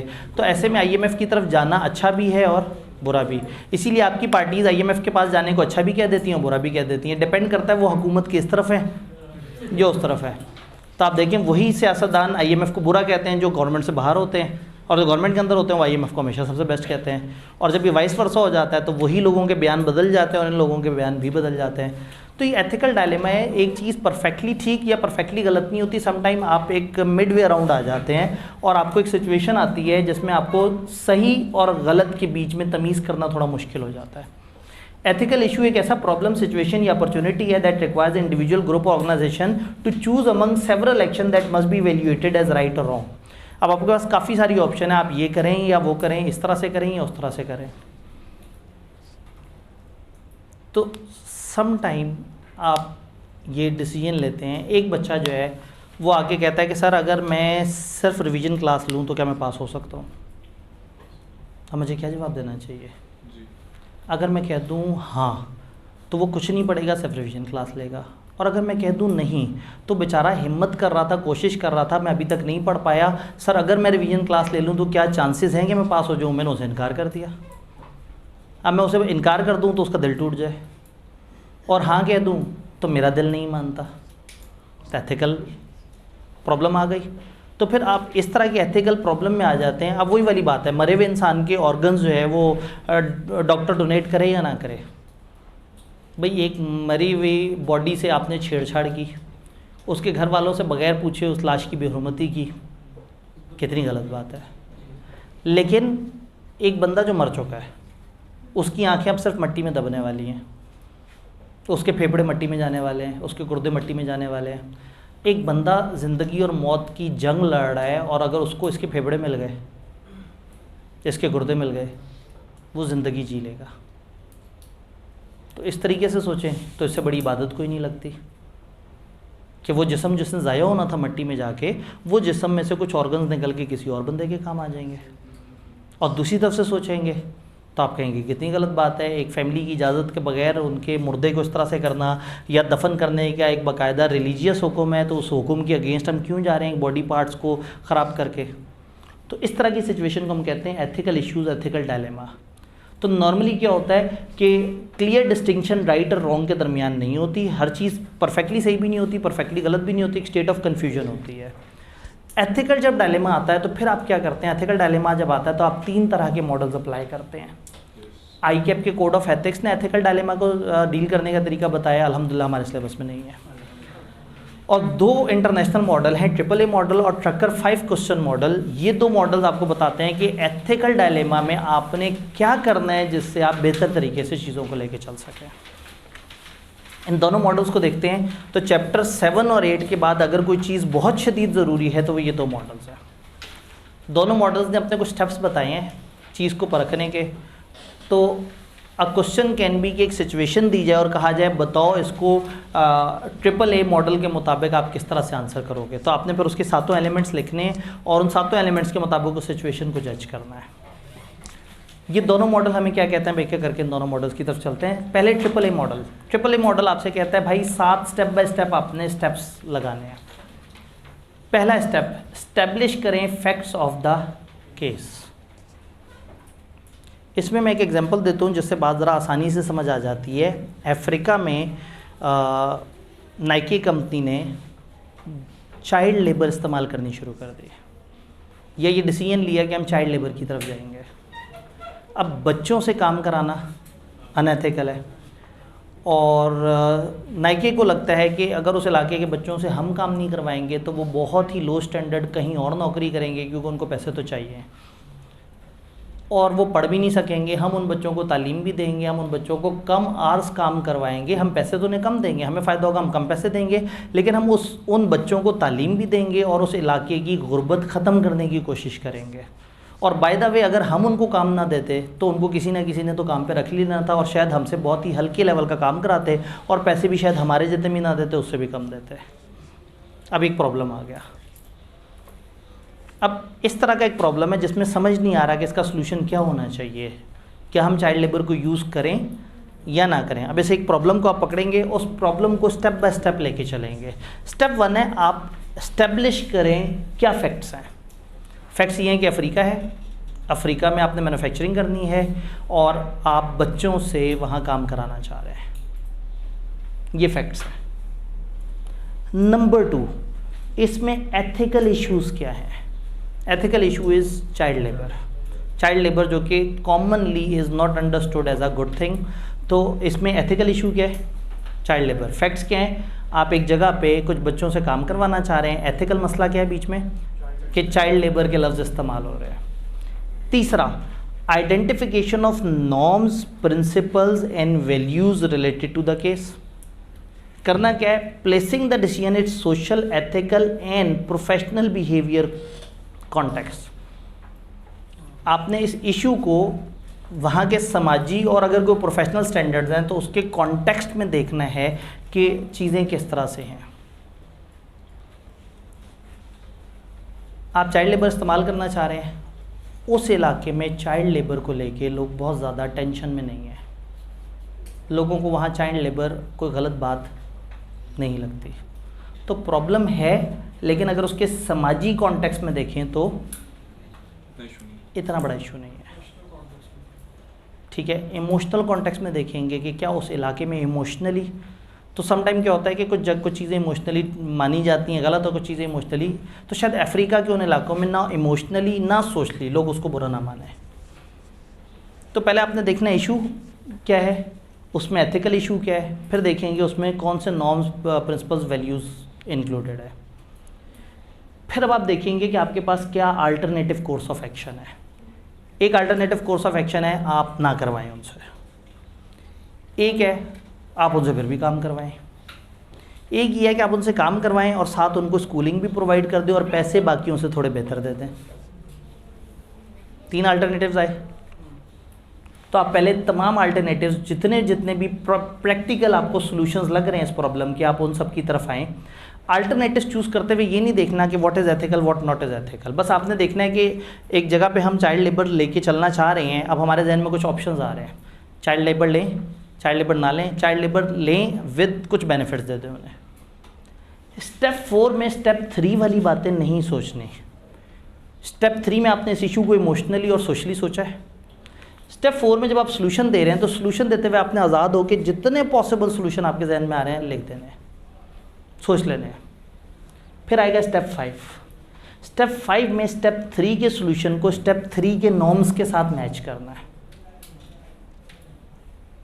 एक सोल्यूशन चाइल्ड लेबर इस्तेमाल ना किया जाए तो ठीक है, फिर तो सिरे से कोई प्रॉब्लम हो ही नहीं रहा। एक ऑप्शन आप चाइल्ड लेबर इस्तेमाल कर रहे हैं, आपने देखा उस इलाके के नॉर्म्स के मुताबिक चाइल्ड लेबर को इस्तेमाल करना कोई बहुत ज़्यादा बुरी बात नहीं है। फिर आपने क्या एक ऑप्शन है कि हम चाइल्ड लेबर इस्तेमाल ना करें और उन बच्चों को पढ़ाएं। चाइल्ड लेबर इस्तेमाल करें और बच्चों को पढ़ाएं भी। इंटरेस्टिंगली जब आपने उस इलाके की तहकीक की तो पता ये लगा कि वालिदैन कभी भी नहीं चाहते कि बच्चे पढ़ें और अंग्रेज़ों के ग़ुलाम बन जाएं। बच्चों में हुनर आना चाहिए, छोटी सी एज से ये मेहनती होने चाहिए ताकि जब ये बड़े हों तो अपना काम करें। अब अगेन ये मैं नहीं कह रहा, ये उस इलाके के लोगों की जहनियत है। तो आपने अल्टरनेट निकालते वक्त अपने सोच नहीं सोचने, उन लोगों के हिसाब से सोचना है। तो एक अल्टरनेट था हम चाइल्ड लेबर की तरफ ना जाएं, ये ऑप्शन अच्छा नहीं है, वो उस इलाके के लोग चाहते हैं। एक है आप चाइल्ड लेबर की तरफ जाएं, ये ऑप्शन अच्छा है, वहाँ के लोग पसंद करते हैं। तीसरा चाइल्ड लेबर की तरफ जाएं, उनको स्कूलिंग दें, वालिदैन कहेंगे हमारा बच्चा ख़राब कर रहे हैं ये, तो शायद उनको स्कूलिंग दें। आपको अच्छा ऑप्शन लगा लेकिन वालिदैन को अच्छा ऑप्शन नहीं लगा। जी अभी आपने कहा कि ऑल्टरनेट सोचते हुए आपने ओपन होकर सोचना है। बिल्कुल, इस स्टेप में अगले स्टेप की तरफ नहीं आना। अभी आप कह रहे हैं कि उनके वालिदैन को कुछ तरह लगेगा या फिर वो नॉर्म्स नहीं है वहाँ के, ये अब हम इस स्टेप में आ गए हैं। हर स्टेप की अपनी सोच है। दोबारा से रिपीट करता हूँ। पहला स्टेप है प्रॉब्लम्स के फैक्टर्स क्या है, पहले देख लें स्टैट्स क्या हैं।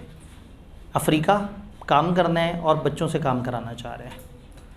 फिर देखें आपकी नज़र में एथिकल इशू क्या है, हमें क्या दिक्कत लग रही है। हमें दिक्कत ये लग रही है कि हम चाइल्ड लेबर की तरफ जा रहे हैं जो दुनिया में एक अच्छी बात नहीं कंसिडर की जाती। स्टेप 3, उनके उस चीज़ से रिलेटेड वहाँ के लोगों के जज्बात समझें। वहाँ के लोग सोशली मॉरली इस चीज़ को कितना एक्सेप्ट करते हैं, कितना एक्सेप्ट नहीं करते। इस वक्त ये नहीं सोचना कि मैं उर्फ़े आम में एथिक्स को क्या सोचता हूँ, इस वक्त देखना है वहाँ के हिसाब से कैसा है। चौथे में क्या होगा, सॉल्यूशन देने हैं। सॉल्यूशन देते हुए फिर नहीं सोचना कि हर सॉल्यूशन को वो लोग कैसे परसीव करेंगे, आपने पहले सारे सॉल्यूशंस बयान कर लेने हैं। अगर आपको पहले से ही पता होता कि वहाँ के लोग नहीं चाहते बच्चे पढ़ें तो आपके जहन में सॉल्यूशन ही ना आता। ऐसे नहीं करना। सॉल्यूशन सोचते हुए बिल्कुल इंडिपेंडेंट हो कि जो पॉसिबल सॉल्यूशन आ रहे हैं सामने लिस्ट बना देनी है। फिर आप हर सॉल्यूशन पकड़ना है, स्टेप 4 का सॉल्यूशन पकड़ना है और स्टेप 3 के नॉर्म्स के साथ मैच करना है। तो शायद मुझे जो सॉल्यूशन अच्छा लग रहा था कि बच्चों को पढ़ा भी दें और पैसे भी अच्छे दे दें, वालिदैन को लगता है कि बच्चों को छोटी एज में ज़्यादा पैसे मिल गए तो भी ख़राब हो जाएंगे, और अगर उन्होंने पढ़ना शुरू कर दिया और पढ़ने की लत पड़ गई तो काम छोड़ देंगे, बेचारे किसी भी काम से जाएंगे। पढ़ लिख के जो डिग्रियां लेके बैठे हुए उन्होंने क्या कर लिया। तो उस इलाके के मुताबिक मेरा ये सॉल्यूशन कि हम बच्चों को पढ़ाएंगे मेरे लिए एक्सेप्टेबल था, लेकिन स्टेप 5 को जब मैंने देखा तो अच्छा नहीं लगा। अब क्या है, आउटकम के कॉन्सिक्वेंस देख लें। मैं कहा ठीक है जी, अब अगर हम इस तरह से कर रहे हैं तो अलग अलग आउटकम्स हैं, हर आउटकम के क्या क्या ताबकारी असरात हो सकते हैं। हम बच्चों को सिर से यूज़ ना करें, हमारी लेबर बहुत महंगी हो जाएगी।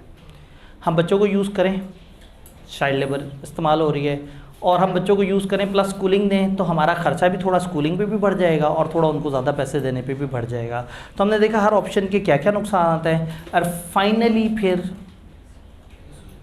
डिसीजन ले लिया। डिसीजन लेते हुए आपने ये साबित करना है कि एक प्रोफेशनल आदमी ने सारे प्रोफेशनल कॉन्टेक्स्ट को देखा है, समझा है और उसके मुताबिक डिसीजन लिया है। बात समझ आई है? अगेन ये चीज़ समझने के लिए ना आइडियली एक प्रैक्टिकल सिचुएशन और उसके ऊपर जो है वो सवाल होना चाहिए। तो जब ये रिवीजन क्लासेस ख़त्म होंगी तो मैं एक वीडियो अपलोड करूँगा इन दोनों के ऊपर, एक केस स्टडी पकड़ के दोनों जो मॉडल्स हैं उनको उसी केस स्टडी से आंसर करने की। दिल में थोड़ा सा और बात करने का भी वो है ख्वाहिश, लेकिन दामन वक्त में ज़रा जगह थोड़ी सी कम है। ये 7 स्टेप, पहला स्टेप स्टैट्स, दूसरा एथिकल इशू, तीसरा इनके यहाँ के मुताबिक क्या सोच, चौथा क्या क्या ऑप्शंस मौजूद हैं बगैर ये सोचे, पांचवा हर अल्टरनेट का एथिकल क्या वो मामला है, छठा जो भी आउटकम होगा उसके क्या क्या नुकसान फ़ायदे होंगे, एंड सातवां डिसीजन ले लिया जाए। भाई कुछ कहना चाहते हैं? सर इसमें हम जो उस कंट्री का लॉ है उसको नहीं प्रेफर करेंगे या देखेंगे? जी अगेन जब हम यहाँ कहते हैं ना norms principle and values related to case, तो हम कहते हैं placing decision is social ethical and some time professional behaviour context. तो अब समाजी कॉन्टेक्स्ट में देख रहे हैं और हो सकता है उस इलाके के कुछ प्रोफेशनल बिहेवियर्स में भी कुछ चीज़ें डिफाइंड हो। जब ICAP का कोड ऑफ एथिक्स के तहत करते हैं तो हम प्रोफेशनल बिहेवियर को भी देखते हैं। तो यहाँ हम कानून को नहीं देख रहे, हम समाजी ही एतबार से देख रहे हैं। इसका जो लिमिटेशन है वो ये है कि कानून को बहुत ज़्यादा कंसिडर नहीं कर रहा, ये सोसाइटी की जो वैल्यूज़ है उनको ज़्यादा प्रेफर कर रहा है। ये मॉडल डेफिनेटिव आंसर नहीं देता, लेकिन आपको एक रास्ता बता देता है कि आप कैसे अपने आप को इम्प्रूव कर सकते हैं। आपके डिसीजन मेकिंग के प्रोसेस को थोड़ा सा स्ट्रॉन्ग कर देता है, रादर देन कि आप खुद ही से तुक्का लगाते। आपको एक फ्रेमवर्क दे दिया है कि इस तरीके से सोचो तो आपका माइंड ज़्यादा ब्रॉड होगा। और फिर भाई देखें, अगर आप इस मॉडल को ना फॉलो करते, आप बच्चों को लाजमी पढ़ाना शुरू कर देते और पैसे भी अच्छे दे देते, जबकि इस मॉडल को देखने के बाद वो ऑप्शन आपको अच्छी, उसको जस्टिफाई कर सकते हैं अगर आपने अपने दिमाग से सोचना हो। ये जो स्टेप 3 है ना, ये सबसे कीमती है। स्टेप 3 में वहाँ ग्राउंड पे जाके देखना है कि वहाँ क्या थॉट प्रोसेस है, वो लोग क्या सोचते हैं, उनके क्या जज्बात है।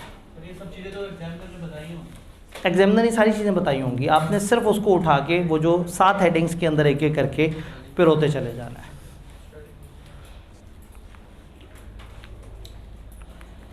देन हमारा आता है ट्रकर का 5 क्वेश्चन मॉडल। ट्रकर कहता है भाई आप एक एथिकल इशू में आ गए हैं, आप पूछें 5 सवाल।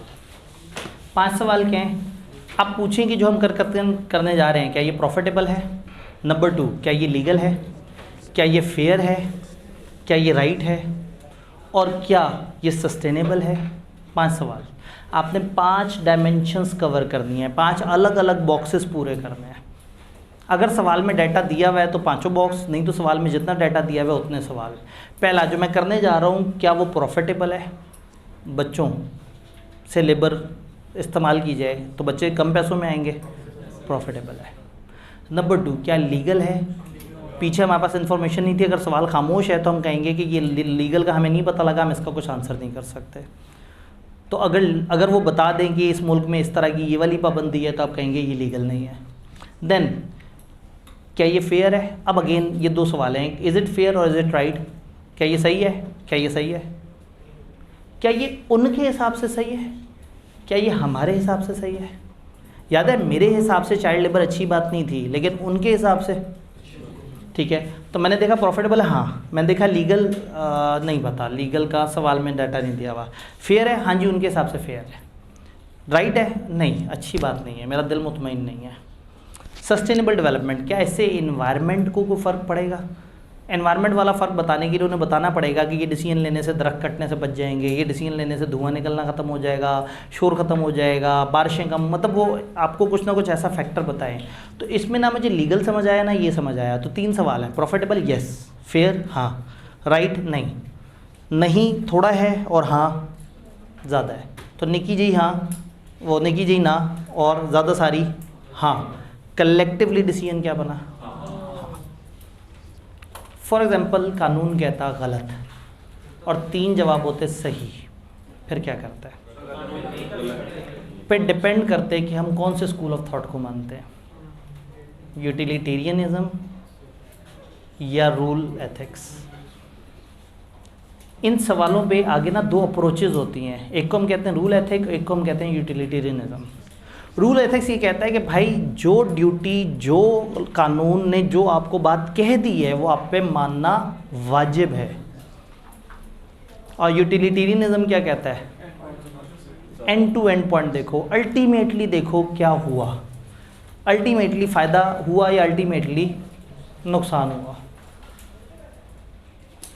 जैसे हमें पता लगा कि जी एक शख्स ने ज़मीनों पे कब्ज़ा किया बहुत सारा, अदालत में उसका मामला चला गया और अदालत में साबित हो गया कि इसने ज़मीनों पे कब्ज़ा किया, लेकिन उस बंदे ने कहा मैं काम करता हूँ, मैं पाकिस्तान का 30% लोन पे कर दूँगा, मुझे इस केस में अंदर मत डालो। कानून क्या कहता है, सख्त से सख्त सज़ा होनी चाहिए, बट इस बंदे ने ऑफ़र बड़ी मज़े की करा दी है। इसको सज़ा देने से एक इंसान को सज़ा हो जाएगी और माशरे को समझ आ जाएगी कि बुरे इंसान के साथ बुरा सलूक होता है, लेकिन किसने पाकिस्तान का इतना बड़ा लोन अदा कर दिया तो अल्टीमेटली पाकिस्तान फ़ायदे में है। तो अगर यूटिलिटेरियनिज़म के हिसाब से देखें ना, इसमें यूटिलिटी कितनी है, इसमें फ़ायदा कितना है, तो उसको सज़ा नहीं देंगे, उससे 30% लोन ले लेंगे। लेकिन जो रूल एथिक्स अप्रोच है वो क्या कहेगी कि भाई अगर कानून ने कह दिया तो बाकी 4 सवाल भले हाँ हैं, जब कानून वाले सवाल का जवाब ना आ गया ना तो बस ना। तो यूटिलिटेरियनिज़म इन 5 को कलेक्टिवली देखेगा, लेकिन जो रूल एथिक्स हैं वो सबसे पहले फोकस करेगा रूल्स को फॉलो करेगा, उसके बाद। फॉर एग्जांपल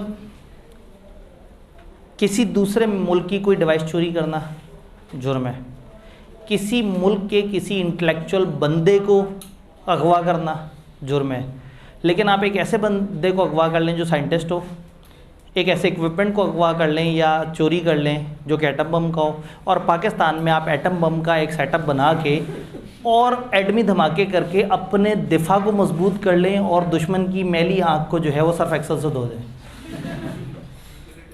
यूटिलिटेरियनिज़म के हिसाब से आपने बिल्कुल सही किया, ऐसा ही होना चाहिए था। रूल एथिक्स के हिसाब से आपने गलत किया। तो रूल एथिक्स इस सवाल पे बहुत ज़ोर देते हैं पेपर में। अगर वो खुद कह देंगे सवाल को आंसर करते हुए आपने रूल एथिक्स को फॉलो करना है तो लीगल सबसे पावरफुल चीज़ बन जाएगी, फिर बाकी सब हाँ में भी आ जाए ना, आपने लीगल को देखना है। और अगर वो कहें यूटिलिटेरियनिज़म या वो खामोश रहें तो आपने देखना है ज़्यादा जवाब हाँ है और कम ना है तो आपने उसके मुताबिक जवाब दे देना है।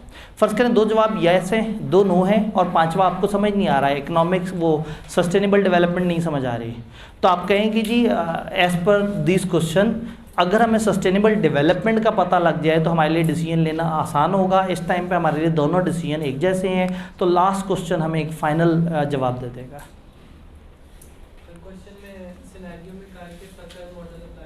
जी अगर सिनेरियो में ट्रक्कर मॉडल का है तो फिर जाहिर है आपने फिर ट्रक्कर मॉडल लगा के और आपने ये 5 सवाल अप्लाई कर देने, यानी in the absence of any direction from them आपने हमेशा यूटिलिटेरियनिज्म को फॉलो करना है। यूटिलिटेरियनिज्म है ही यही कि आपने इन सारी चीज़ों को कलेक्टिवली देखना है।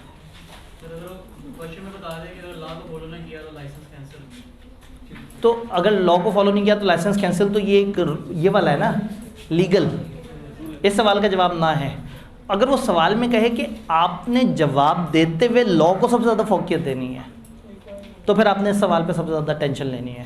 और अगर आपको ये ना कहे कि आपने फोकियत कैसे देनी है, बस फैक्टर्स बता दे, समाजी तौर पे ठीक है, लीगली गलत है, इन्वायरमेंटली ठीक है, फलाना सही है, तो आपने उन 5 को इधर पुट करना है। अगर आपके आधे से ज़्यादा जवाब येस में हैं तो यूटिलिटेरियनिज्म जो कॉन्सेप्ट है वो ये कहता है कि आप ओके कर दें, कोई मसला नहीं। तो जब हम यूटिलिटेरियनिज्म की बात करते हैं तो व्हाट इज राइट और wrong, one must concentrate on likely consequences, the end point, greatest benefit for greatest number of stakeholder देखेंगे।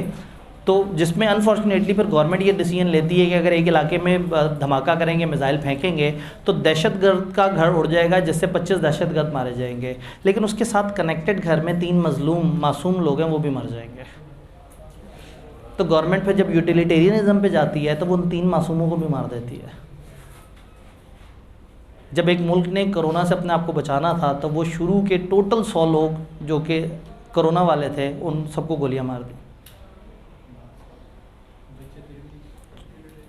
बच गए। ठीक है, वो फिर सेकेंड वेव में वो हो गया।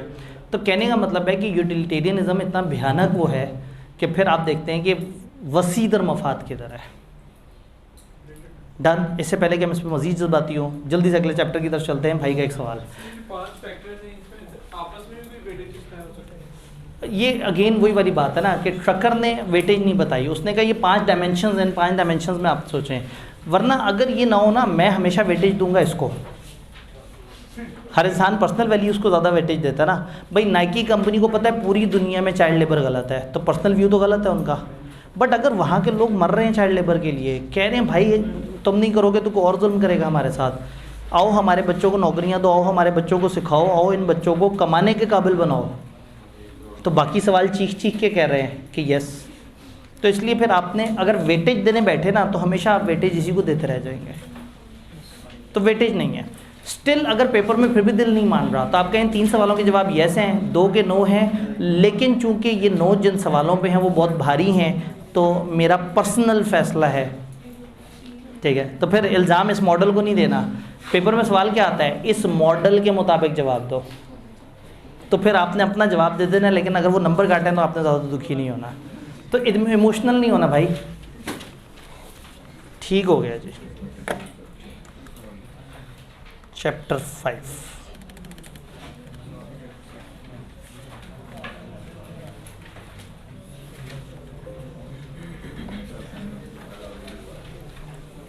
लें जी। अब चैप्टर नंबर 1 से लेके 5 इंतहाई जेनेरिक चैप्टर्स। चैप्टर 4 में थोड़ी सी बातें ऐसी हैं जो याद रखने वाली हैं, बाकी चैप्टर 1 से 5 तक आपने पढ़ने हैं, समझने हैं, लेकिन दिल पे नहीं लेना। याद है पहले दिन उर्दू में लिखा हुआ था, दिल पे नहीं लेना। चैप्टर 5 चैप्टर 4 से काफ़ी कनेक्ट होता है और चैप्टर 5 पढ़ने के बाद चैप्टर 4 की बातें कुछ समझ आ जाती हैं, तो हम थोड़ा सा अब रफ्तार अपनी इस पर तेज़ करते हैं। टेक्नोलॉजी और डिसरप्शन किसे कहते हैं? वर्ड इंटरप्शन का मतलब होता है कोई डिस्टर्बेंस, डिसरप्शन का मतलब होता है कोई आईटी की डिस्टर्बेंस। बिजनेस कॉन्टेक्स्ट में जब हम डिसरप्शन की बात करते हैं तो डिसरप्शन कहते हैं कि ऐसी चेंज को जिसने बिजनेस करने के तौर तरीके ही बदल डाले। तो डिस्ट्रप्टिव टेक्नोलॉजी बेसिकली ऐसी इनोवेशन है, ऐसी टेक्नोलॉजी है जिसने वो तरीके जैसे कंज्यूमर इंडस्ट्रीज़ और बिज़नेस ऑपरेट करते थे वो बदल दिए, लोगों के चाल चलन तौर तरीके काम निज़ाम ही बदल दिए, पुराने तरीके ख़त्म और नए तरीके शुरू। डिसरप्टिव टेक्नोलॉजी का मतलब ऐसी टेक्नोलॉजी जो आपको डिफरेंट तरीके से काम करने में मजबूर कर दे। फॉर एग्जांपल पुराने ज़माने में बच्चे घर जाते थे और वो अपनी किताबें खोलते थे और वो होमवर्क करते थे। आज घर जाते हैं और अपने मोबाइल खोलते हैं और नोटिफिकेशन चेक करते हैं। तो इस टेक्नोलॉजी ने आपको, जो आपका नॉर्मल एक साइकिल था कि आपको क्या करना चाहिए, उससे चेंज कर दिया। तो हम कहेंगे ये डिसरप्टिव टेक्नोलॉजी है। इस टेक्नोलॉजी ने बदल दिए वो वेज जिससे लोग काम करते थे। पहले लोग अपने काम की जगह से निकलते थे और पैदल चलते चलते घर जाते थे। ज़माना बदला, साइकिल पे घर जाना शुरू हो गए। आज के दौर में आप मोटरसाइकिलों पे घर जाते हैं, गाड़ियों पे घर जाते हैं। चीज़ें बदल गई। तो डिसरप्टिव टेक्नोलॉजी वो टेक्नोलॉजी या वो चीज़ जिसकी वजह से वेज ऑफ डूइंग थिंग्स बदल गए। इससे पहले कि आईक्यू सोचता कि एक आसान एग्जांपल से समझाएं, उन्होंने सबसे वाहियात एग्जांपल उठा के ब्लॉकचेन की एग्जांपल दे दे। ऐसे ही बड़े लोगों को समझ नहीं आ रहा। तो बहरहाल चूँकि वक्त कम है, थोड़ा तेज़ी से इसको देखते हैं। ब्लॉकचेन बेसिकली आज की एक तेज़ी से बढ़ती हुई चीज़ है, ट्रिपल एंट्री सिस्टम, जिसमें 3 अलग अलग एंट्रीज़ होती हैं एक ही चीज़ की, 3 अलग अलग जगह रिकॉर्ड हो रही होती है। क्लाउड बेस्ड प्रोसेसिंग होती है, किसी एक के पास सब कुछ नहीं होता, अलग अलग पीसेज में डाटा होता है और डाटा इकट्ठा होकर एनालाइज होता है। सेफ होता है, हर ब्लॉक के साथ एक दूसरा ब्लॉक होता है, उस ब्लॉक के पास पिछले ब्लॉक का रेफरेंस नंबर होता है। तो अगर आप किसी भी डाटा के साथ छेड़छाड़ करेंगे, गड़बड़ करेंगे, तो ये बॉक्स आपस में मैच नहीं करेंगे और जिसकी वजह से गड़बड़ होगी। ये ऐसे ही है जैसे जो है वो एक बंदे के पास अक्सर हुंडी हवाला वाले क्या करते हैं, रसीद के तौर पे एक 100 रुपये का ऐसे नोट पकड़ते हैं और उसको दरमियान में से ऐसे करके, ये फिर भी बेहतर लाइन है, उसे फाड़ देते हैं। ऐसे चर्र किया, एक कागज़ एक बंदे को दिया, एक कागज़ दूसरे बंदे को दिया। अब ये 2 बंदे जब दोबारा ट्रांजैक्शन को एग्जीक्यूट करने के लिए मिलेंगे तो अपनी अपनी जेब से ये फटा हुआ नोट निकालेंगे। जी, जैसे वो नक्शे वगैरह अलग अलग हुए होते हैं। तो होगा ये कि जब ये वाला बंदा इस वाले बंदे से मिलेगा और एग्जैक्टली उसके पास वो पीस होगा जो परफेक्टली दूसरे पीस के साथ फिट होगा, तो समझ आएगी कि यही हैं वो ओरिजिनल बंदे जो ऑथराइज हैं इस ट्रांजैक्शन के लिए। तो देखें, एक 100 का नोट आप पकड़ के उसको ऐसे फाड़े। मेरे पास 100 का नोट है ही नहीं, मेरे पास बटवा ही नहीं है, मेरा बटवा नहीं है। मेरे पास एक कागज़ है, ये मेरे पास एक कागज़ है, ये एक कागज़।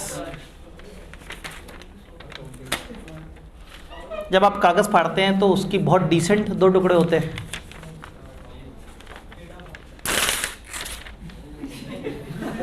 अजीब व गरीब सा।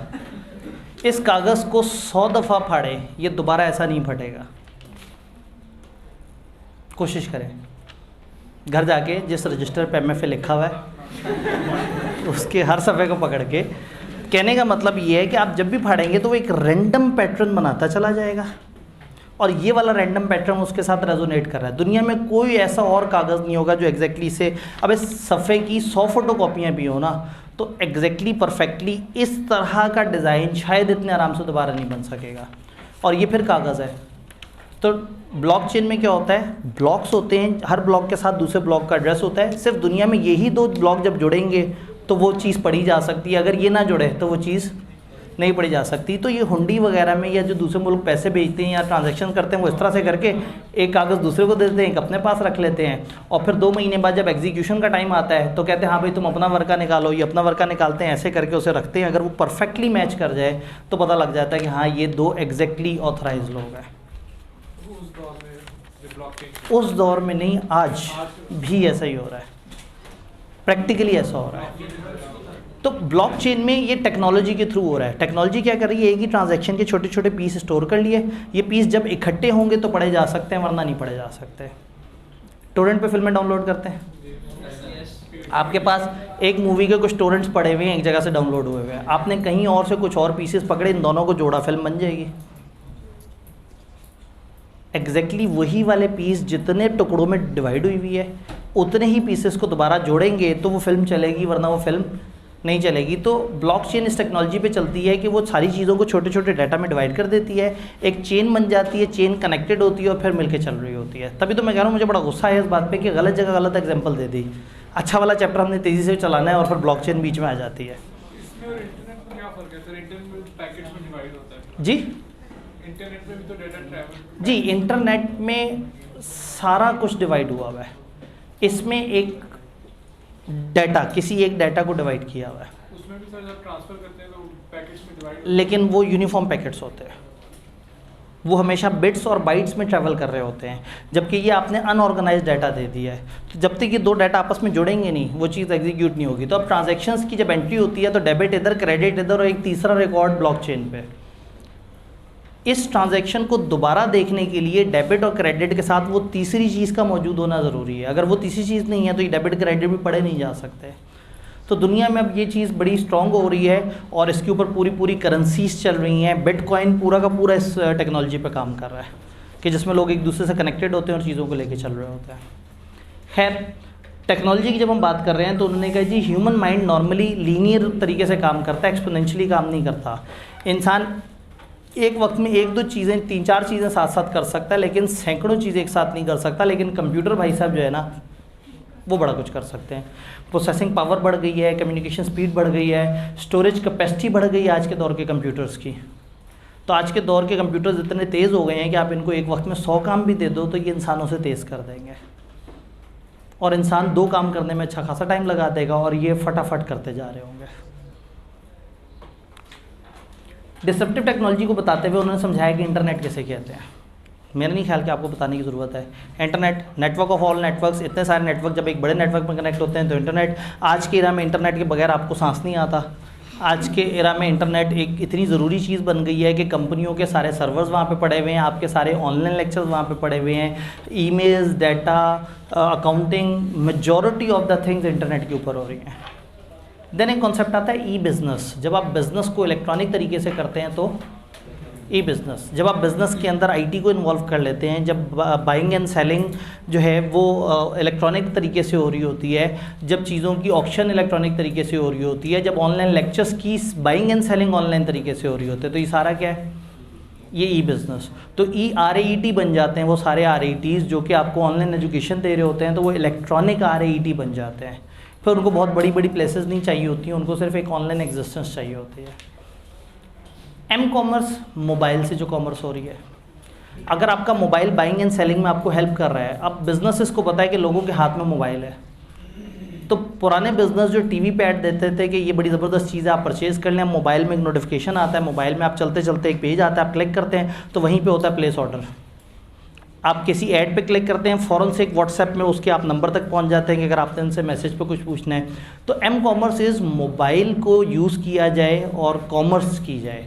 मोबाइल को यूज़ करते हुए सेल और परचेज़ किया जाए। सब लोगों के हाथ में मोबाइल तो है ही, तो उनको मुख्तलिफ़ तरीके से राग़िब करके और मुख्तलिफ़ अच्छी अच्छी चीज़ों की बाइंग एंड सेलिंग उनसे करवा ली जाए। तो एम कॉमर्स में मोबाइल को एक ज़रिए के तौर पे इस्तेमाल करके बिजनेसेस अपनी बाइंग एंड सेलिंग को बेहतर करते हैं। मोबाइल मीडियम बनता है और चीज़ें अच्छे तरीके से चल पड़ती हैं। फिर लोगों के मोबाइल ही उनके वॉलेट भी बन जाते हैं। मोबाइल में उनके पास ईजी पैसा के अकाउंट होते हैं, मोबाइल में ही उनके पास मोबाइल वॉलेट होते हैं, रास ट्रांसफ़र होता है। पता है रास ट्रांसफ़र जो स्टेट बैंक वगैरह ने वो कर दिया, अब आपके वो नंबर से कनेक्ट हो जाता है, आपके NIC नंबर से भी कनेक्ट हो जाती हैं चीज़ें। तो एम कॉमर्स में मोबाइल को यूज़ करते हुए आप सारे बिज़नेस को रन कर रहे होते हैं। तो बहुत सारे ऐसे बिजनेसेस हैं जो मोबाइल पे डील करते हैं, मोबाइल टू मोबाइल ऑर्डर जाते हैं, मोबाइल टू मोबाइल कम्युनिकेशन होती है और सारा बिजनेस ही मोबाइल के ऊपर होता है। Then social networking. आज के दौर में सोशल नेटवर्किंग काफ़ी ज़रूरी है। अब बिज़नेस को भी ये चीज़ समझ आ गई है कि ये सारे लोग आपस में कनेक्टेड हैं। तो कॉलेज के अंदर अनाउंस करने से पहले फेसबुक पे अनाउंस करना पड़ रहा होता है, व्हाट्सएप पे अनाउंस करना पड़ रहा होता है, बाहर नोटिस बोर्ड पे लिखा हुआ होगा लाइब्रेरी के टाइम रात 12 बजे तक, लेकिन शायद ही किसी ने देखा होगा। व्हाट्सएप ग्रुप में मैसेजेस किए हुए होंगे तो सबने देखा होगा कि हाँ भाई वो लाइब्रेरी के टाइमिंग चेंज हो गए। तो ज़माना ऐसा है कि लोग सोशल मीडिया पे ज़्यादा ज़िंदगी गुजार रहे हैं, तो वाई नॉट बिजनेस इस चीज़ को समझ जाए कि सोशल मीडिया इस वक्त लोगों की लिवलीहुड है। तो रादर देन आप लोगों को ढूंढ ढूंढ के मार्केटिंग की जाए प्रोडक्ट्स की, वाई नॉट फेसबुक पे बिज़नेस अपनी मार्केट करें और मार्केटिंग करके आप तमाम लोगों के सामने पहुँचें और आप तमाम लोगों को दिलफरेब तरीके से टारगेट करें। तो बिजनेसेस सोशल मीडिया पे अपने अकाउंट बनाते हैं। बहुत सारे लोग गूगल पे सर्च करते हैं कि हमने ये चीज़ ख़रीदनी है, तो फ़ौरन से कुछ गूगल के पेजेस आ जाते हैं, गूगल एड्रेसेस आ जाते हैं। तो जिस पे कॉल करने की ऑप्शन हो, जिस पे ऑर्डर करने की ऑप्शन हो, उसको सेलेक्ट करते हैं। जिस पे ये ऑप्शन ना आ रही हों उसको सेलेक्ट भी नहीं करते। तो फिर बिजनेसेस को समझ आ गई कि दुकानें अपनी जगह, हमें अपने गूगल एड्रेसेस बनाने हैं, हमें गूगल पे अवेलेबल होना है, हमें फेसबुक पेज पे अवेलेबल होना है। आपकी असल दुकान जितनी मर्जी थकी हुई है, फेसबुक का पेज ऐसा खूबसूरत करके वो चीज़ों को लेके चल रहा होता है। तो बहुत सारे ऐसे 2 नंबर बिजनेसेस आ गए जिन्होंने फेसबुक को खूबसूरत बना दिया। लोग फेसबुक पे बिज़नेस देखते थे, वो कहते थे बड़ा बेहतरीन है। तो नॉर्मली फेसबुक पे जो है वो चीज़ें देख के बिल्कुल बड़े आराम से किसी को गुमराह किया जा सकता है। स्कूल्स के अक्सर ऐड आते हैं फेसबुक पे, कहते हैं जी हमारा स्कूल बड़ी एक्स्ट्रा करिकुलर और ये एक्टिविटीज़ कराता है, और अचानक से कुछ बच्चों की तस्वीरें हैं और बच्चे पहाड़ों पे चढ़ रहे हैं और उनकी तस्वीरों वो 5 साल में कोई एक दफ़ा एक्टिविटी की होगी, उन सारों की तस्वीरें जोड़ के वो एक अच्छी सी वीडियो बनाई हुई होती है। वालिदैन उसको देखते हैं, वो कहते हैं बड़ा अच्छा स्कूल है, यहाँ बच्चों को एडमिट कराते हैं। तो सोशल मीडिया के ज़माने में business should use and understand कि सोशल मीडिया क्या है और सोशल मीडिया को किस तरह से लेके चला जा सकता है। डन। Blogs and vlogs. पुराने ज़माने में ब्लॉग्स होते थे, लोग रिटन कुछ आर्टिकल्स लिखते थे और दुनिया पढ़ा करती थी। ज़माना है आप लोगों का, आप लोगों को पढ़ाई से लेना देना ही कुछ नहीं।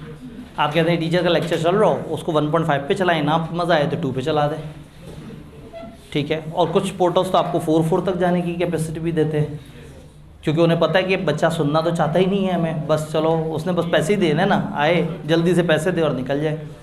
तो ब्लॉग एक रिटन आर्टिकल होता था, लेकिन अब आजकल रिटन आर्टिकल लोग नहीं सुनते, लोग वीडियोस देखते हैं। तो वीडियो बनाने वाले वीडियो के अंदर वो सारी बातें ज़बानी कर देते हैं, और चूंकि आपको कुछ ग्राफिक्स के साथ नज़र आ रही होती है तो आप ज़्यादा इंटरेस्ट लेते हैं और आप 7-8 मिनट में वो सब समझ जाते हैं जो 15-20 मिनट का ब्लॉग वेब बेस्ड जो डॉक्यूमेंट था वो पढ़ने में आपको टाइम लगता। और यहाँ नज़र आता है कि किताब बनाने वाला आवाज़ार बैठा हुआ था इन व्लॉग से, तो उसने कहा all that needed is access to a digital camera and high speed internet. उसने कहा व्लॉग बनाने के लिए तालीम व तरबियत, अक्ल शऊर, नॉलेज, अच्छा कंटेंट ये नहीं चाहिए, आपको एक कैमरा चाहिए और एक इंटरनेट चाहिए। तो वो शदीद तब की लाइन देखते ही नज़र आ रहा है कि उसको कितनी तकलीफ़ होती है, ठीक है। खैर, डिसरप्टिव टेक्नोलॉजी के इफ़ेक्ट्स क्या हैं? जो टेक्नोलॉजी चेंज हुई तो उसने किया क्या भाई? टेक्नोलॉजी चेंज हुई, उसने दुनिया के बिज़नेस उड़ा के फेंक दिए। जैसे इन्होंने चंद एग्जांपल दिए हैं, इन्होंने कहा भाई गूगल ने येलो पेजेस का बिज़नेस तबाह कर दिया। येलो पेजेस जिसमें बिजनेसेस के एड्रेसेस होते थे, कॉन्टैक्ट्स होते थे, हर मुल्क में येलो पेजेस चलता था, हर मुल्क में एक बड़ी सी किताब छपा करती थी या काफ़ी सारी किताबें छपती थी जो अलग अलग इंडस्ट्रीज़ के, अलग अलग बिजनेसेस के, अलग अलग फ़ोन नंबर्स, एड्रेसेस की डिटेल होती थी। लोग उस पर जाते थे, अल्फ़ाबेटिकली अरेंज हुए होते, चलते चलते चलते एक जगह पे पहुंचते थे और वहाँ पे कॉल करते थे और फिर डील करते थे। अब लोग इतनी मेहनत नहीं करते, गूगल पे जाके सर्च कर लेते हैं। तो येलो पेजेस का एक बहुत बड़ा बिजनेस हुआ करता था, एक टाइम पे $60 बिलियन का बिजनेस था। इस वक्त वो $1 बिलियन से भी छोटा बिजनेस रह गया, गूगल ने उजाड़ दिया है। Airbnb या Booking.com वगैरह 25 बिलियन से ऊपर का बिजनेस है। इसने होटल इंडस्ट्री को बिल्कुल ही चेंज कर दिया। कोई एक होटल नहीं है, लेकिन होटल बुकिंग की दुनिया की चंद बड़ी वेबसाइट्स में से एक है। फिर Booking.com, दुनिया में होने वाली बहुत ज़्यादा बुकिंग्स उस वेबसाइट के थ्रू होती हैं, उसके अपने होटल नहीं है, वो सिर्फ मिडल मैन है। सिर्फ आपको अच्छा पोर्टल प्रोवाइड करते हैं जिससे आप यहाँ बैठे बैठे कभी भी किसी भी जगह पे किसी भी होटल को बुक करा के उसकी पेमेंट कर सकते हैं, उसकी तस्वीरें देख सकते हैं, उसके लोगों से बातचीत कर सकते हैं। ऊबर 50 बिलियन से ऊपर का बिज़नेस है। लोकल ट्रैवल टैक्सी बिज़नेस को बिल्कुल उजाड़ के रख दिया इन्होंने। एक भी गाड़ी इनकी अपनी नहीं है और बिज़नेस है $50 बिलियन से ऊपर का। फिर आप ये देखिए दराज वगैरह, इस तरह के सारे बिजनेसेस, ये सारे वो बिजनेसेस हैं जिन्होंने टेक्नोलॉजी को यूज़ किया और फिज़िकल दुनिया की डायमेंशंस ही बदल दी। अगेन एग्जांपल दूंगा तो आप लोग कहेंगे मार्केटिंग। नियर बियर 2 साल पहले एक टाइम पे 6000 स्टूडेंट्स पढ़ाए हैं जिसकी फ़िज़िकल एग्जिस्टेंस ही नहीं है, ऑनलाइन एग्जिस्टेंस है। लेकिन चूँकि टेक्नोलॉजी को यूज़ करते हुए उस वक्त कोविड आने के बाद लोग अभी आहिस्ता आहिस्ता ऑनलाइन पे शिफ्ट हो रहे थे, अच्छे तरीके से नहीं शिफ्ट हुए थे। तो ऐसे में द ओनली बिज़नेस जो बड़े अच्छे तरीके से ऑनलाइन कर रहा था, चूँकि वो पहले से ही ऑनलाइन करते आ रहे थे, तो 6000 स्टूडेंट्स को उन्होंने ऑनलाइन बड़े अच्छे तरीके से पढ़ाया। फिर कॉलेजेस को समझ आया कि अगर हम अपनी टेक्नोलॉजी को चेंज नहीं करेंगे तो रुल जाएंगे। तो आहिस्ता आहिस्ता क्या हुआ कि अब एक फ़िज़िकल कॉलेज भी फ़िज़िकल कम और ऑनलाइन ज़्यादा है। हम इस वक्त जिस कमरे में बैठ के ये क्लास कर रहे हैं, ये पॉसिबल ही नहीं है कि वो वाली असल क्लास भी इस कमरे में पूरी आ सके। तो यहाँ पे वो उस क्लास के बच्चे भी मौजूद हैं, बाहर से आए हुए बच्चे भी मौजूद हैं, और फिर भी अल्हम्दुलिल्लाह हमारे पास बरकत ही बरकत है। कल मैं एहतियातन इधर लाइन बिछाने के बाद ऊपर वाले कमरे को बैकअप पे भी रखा हुआ था, लेकिन जैसे ही लोगों को पता लगा कि ऑनलाइन अवेलेबल है, गायब हो गए। तो ऑनलाइन अवेलेबिलिटी या जो इस तरह की चीज़ें हैं ना, ये बिजनेसेस डिसरप्ट हो जाते हैं और टेक्नोलॉजी जो है बिज़नेस की काम करने के पैटर्न्स बदल देती है। सच्ची बात पता है क्या है, इससे आगे जो 10-11 तरह के बिजनेस सेक्टर्स दिए हुए हैं, उनके एग्जांपल्स दिए हैं। पुराने ज़माने में किताब में वो चलते चलते टेक्स्ट में आती थी। इस वक्त आई कि अपने जो किताब में चेंज किए, उन सारी एग्जांपल्स को उठा के उसने एग्जांपल्स कह दिए। आपको पता है एग्जांपल में और टेक्स्ट में फ़र्क क्या है? लॉ अगर चल रहा हो और लॉ में एक चीज़ लिखी हुई आ रही है, टेक्स्ट में लिखी नज़र आ रही है, तो वो सिलेबस कैसा है वो याद करनी है, फिर उसको समझाने के नीचे बॉक्स में एक एग्जांपल दी होती है। वो पार्ट ऑफ सिलेबस नहीं होती है, एग्जांपल करके उसको समझने के लिए समझना होता है। तो पहले किताब का फॉर्मेट ये था कि जितनी भी एग्जांपल्स थी ये सब मेन टेक्स्ट करके दी हुई थी। अभी रिसेंटली जो चेंज आया है उसमें इन सारी एग्जांपल्स को उन्होंने एग्जांपल्स कह दिया है। एग्जांपल्स कह देने से समझ ही आती है कि अब वो ऑफिशियली सिलेबस का पार्ट नहीं है, अंडरस्टैंडिंग पॉइंट ऑफ व्यू से पार्ट है कि आपको पता होना चाहिए। तो आपने अब उनको याद करने की तरफ नहीं जाना, बस आपने जहन बनाना है कि हाँ भाई क्या क्या किस किस सेक्टर में क्या हुआ है। थोड़े से सेक्टर्स को डिस्कस करते हैं। फॉर एग्जांपल बैंकिंग के डायनामिक्स ही बदल गए टेक्नोलॉजी से। पहले बैंकिंग फिजिकल में होती थी, बड़ी बड़ी ब्रांचेज होती थी, लंबी लंबी लाइनें होती थी, टोकन सिस्टम होता था, लोग बैठे अपनी बारियों का इंतजार कर रहे होते थे। अब क्या है, अपना मोबाइल पकड़ते हैं, ऐसे ठक करके अपनी ऐप से बिल पे कर देते हैं, अपने मोबाइल से ट्रांसफ़र कर देते हैं। अब पूरे साल में मुश्किल से 1 या 2 दिन ऐसे होते हैं जब आपका बैंक चक्कर लगे, वरना सारा काम आपका ऑनलाइन हो रहा होता है। तो बैंकिंग के बिज़नेस चेंज हो गए। अब बैंक 2-3 मल्ले की ब्रांच के साथ जो है वो अरबों रुपए के जो फंड्स हैं उनको डील कर लेता है। पहले 1-1, 2-2 कनाल की ब्रांचेस चाहिए होती थी, इन्हें बड़े सेटअप चाहिए होते थे, लॉकर्स चाहिए होते थे। अब लोगों की डिजिटल करेंसी है, अब लोगों के अकाउंट्स में पड़े हुए पैसे और लोग अपने पास ऐप वगैरह के थ्रू उसको डील कर रहे हैं। तो बैंकिंग में फिर इजी पैसा, जैज़ कैश, इस तरह की चीज़ों के आने से बैंकिंग सेक्टर को भी हिट पड़ी और लोगों ने इस तरह के मोड्स को भी यूज़ करना शुरू किया। तो टेक्नोलॉजी ने बैंकिंग सेक्टर को ज़्यादा कन्वीनियंट, ज़्यादा फास्ट और ज़्यादा बड़े लेवल पे कर दिया। पहले बैंकिंग ट्रांजैक्शन इतनी नहीं होती थी, अब एक स्टूडेंट भी बैंक ट्रांजैक्शन करना जानता है जस्ट बिकॉज कि उसमें टेक्नोलॉजी आ गई। और वालिदैन कहते हैं बेटा ये बस इसको ट्रांसफ़र करने का पता नहीं क्या सिस्टम है, ये मेरे पैसे अकाउंट में पड़े हैं, ट्रांसफ़र कर दो। बच्चा जनाब वहाँ से 2 ट्रांसफ़र करता है, एक अपने मोबाइल में ईजी लोड और दूसरा ट्रांसफ़र जो है वो कॉलेज की फ़ीस, ठीक है। और वालिदैन बेचारे जो है ना वो हैं ईजी लोड कुछ नहीं, फिर क्या करेंगे? नहीं, अमाउंट इतनी छोटी हो कि पकड़ी ना जाए। वालिदैन को लगे वो सर्विस चार्जेस वगैरह एक्स्ट्रा कटे हुए होंगे, जब स्टेटमेंट आए, मैसेज आए कि वो इतने पैसे कट गए, 500-600। कितने जालिम लोग हैं आप।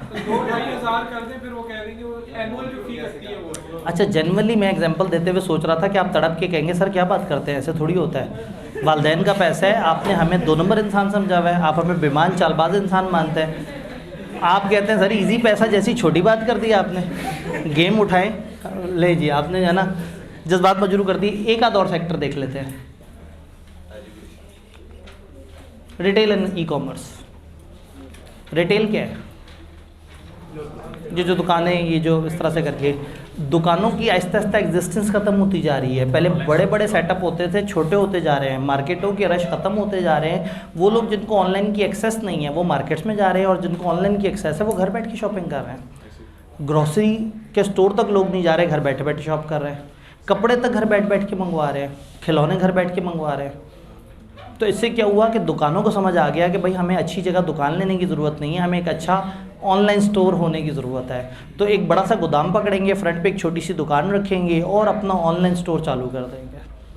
उससे ये होगा कि आप पाकिस्तान में एक बहुत बड़े लेवल के सप्लायर होंगे, जबकि असल में आपका बड़ा छोटा सा बिजनेस होगा। तो अब मॉल्स वगैरह में लोग जो है वो अब शॉपिंग के लिए कम जाते हैं और घूमने फिरने के लिए ज़्यादा जाते हैं। इसीलिए मॉल में वो जगह जहाँ सबसे ज़्यादा रश होता है वो फूड कोर्ट होती है, कि वहाँ लोग इकट्ठे होते हैं या सैनमे में इकट्ठे हुए होते हैं। अदरवाइज़ अलग अलग जगह लोग फिर रहे होते हैं, उस दुकान में गए, उस दुकान में गए, ऐसे रेट पूछा महंगा, ऐसे रेट पूछा महंगा, ऐसे रेट पूछा महंगा, घर चले गए। जो ख़रीद नहीं सकते वो वहाँ पे फिर रहे होते हैं, और जो ख़रीद सकते हैं उनके पास टाइम ही नहीं होता इतना कि वहाँ जाएँ, वो घर बैठ के ऑनलाइन शॉपिंग कर रहे होते हैं। तो इन एनी केस डायमेंशंस बदल गई बिजनेसेस की, और रिटेल सेक्टर ऑनलाइन होने की वजह से, आईटी आने की वजह से काफ़ी ज़्यादा डिसरप्ट हुआ, और अब उन्हें बड़े बड़े स्टोर्स की ज़रूरत नहीं है, और वो बिजनेसेस जिसने टाइम पे, अब दराज ने टाइम पे फैसला किया और बड़ी जल्दी इन हो गए।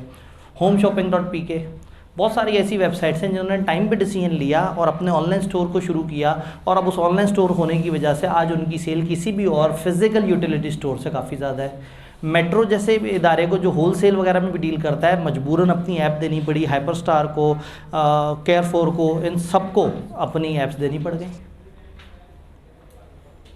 हमने एक डिस्कस करता था ना, कोई एक, अवाम ने बस चेक करें, मतलब इस वक्त जो है ना, जोश मेरा ठंडा होना चाहिए था, आपका ठंडा हो गया, पेपर आपने देने हैं, चलो कोई बात नहीं, खैर है, ये एग्जांपल्स ही हैं, अब इस पे हमें टेंशन नहीं है, हम आगे अपने रेगुलर फ्लो में चलेंगे। जिस भी लेक्चर में हमें किसी में 10 मिनट बच गए, इनमें से 2-3 एग्जांपल्स कर लेंगे, किसी में 5 मिनट बच गए, इनमें से एक आधा एग्जांपल कर लेंगे। तो इसकी एग्जांपल्स ही हैं। अब क्या चीज़ पीछे बच क्या गया, चैप्टर 1 से लेके 4 क्या बात कर दी, और अब हमारी क्लास का टाइम हम लोगों ने 2 बजे सेट कर दिया है ना, तो बस फिर अगले 3 दिन भी 2 बजे तक आते रहते हैं, इंशाल्लाह ताला सिलेबस को कवर करते हैं। ठीक है, इंशाल्लाह ताला कल मिलते हैं यहीं से ही।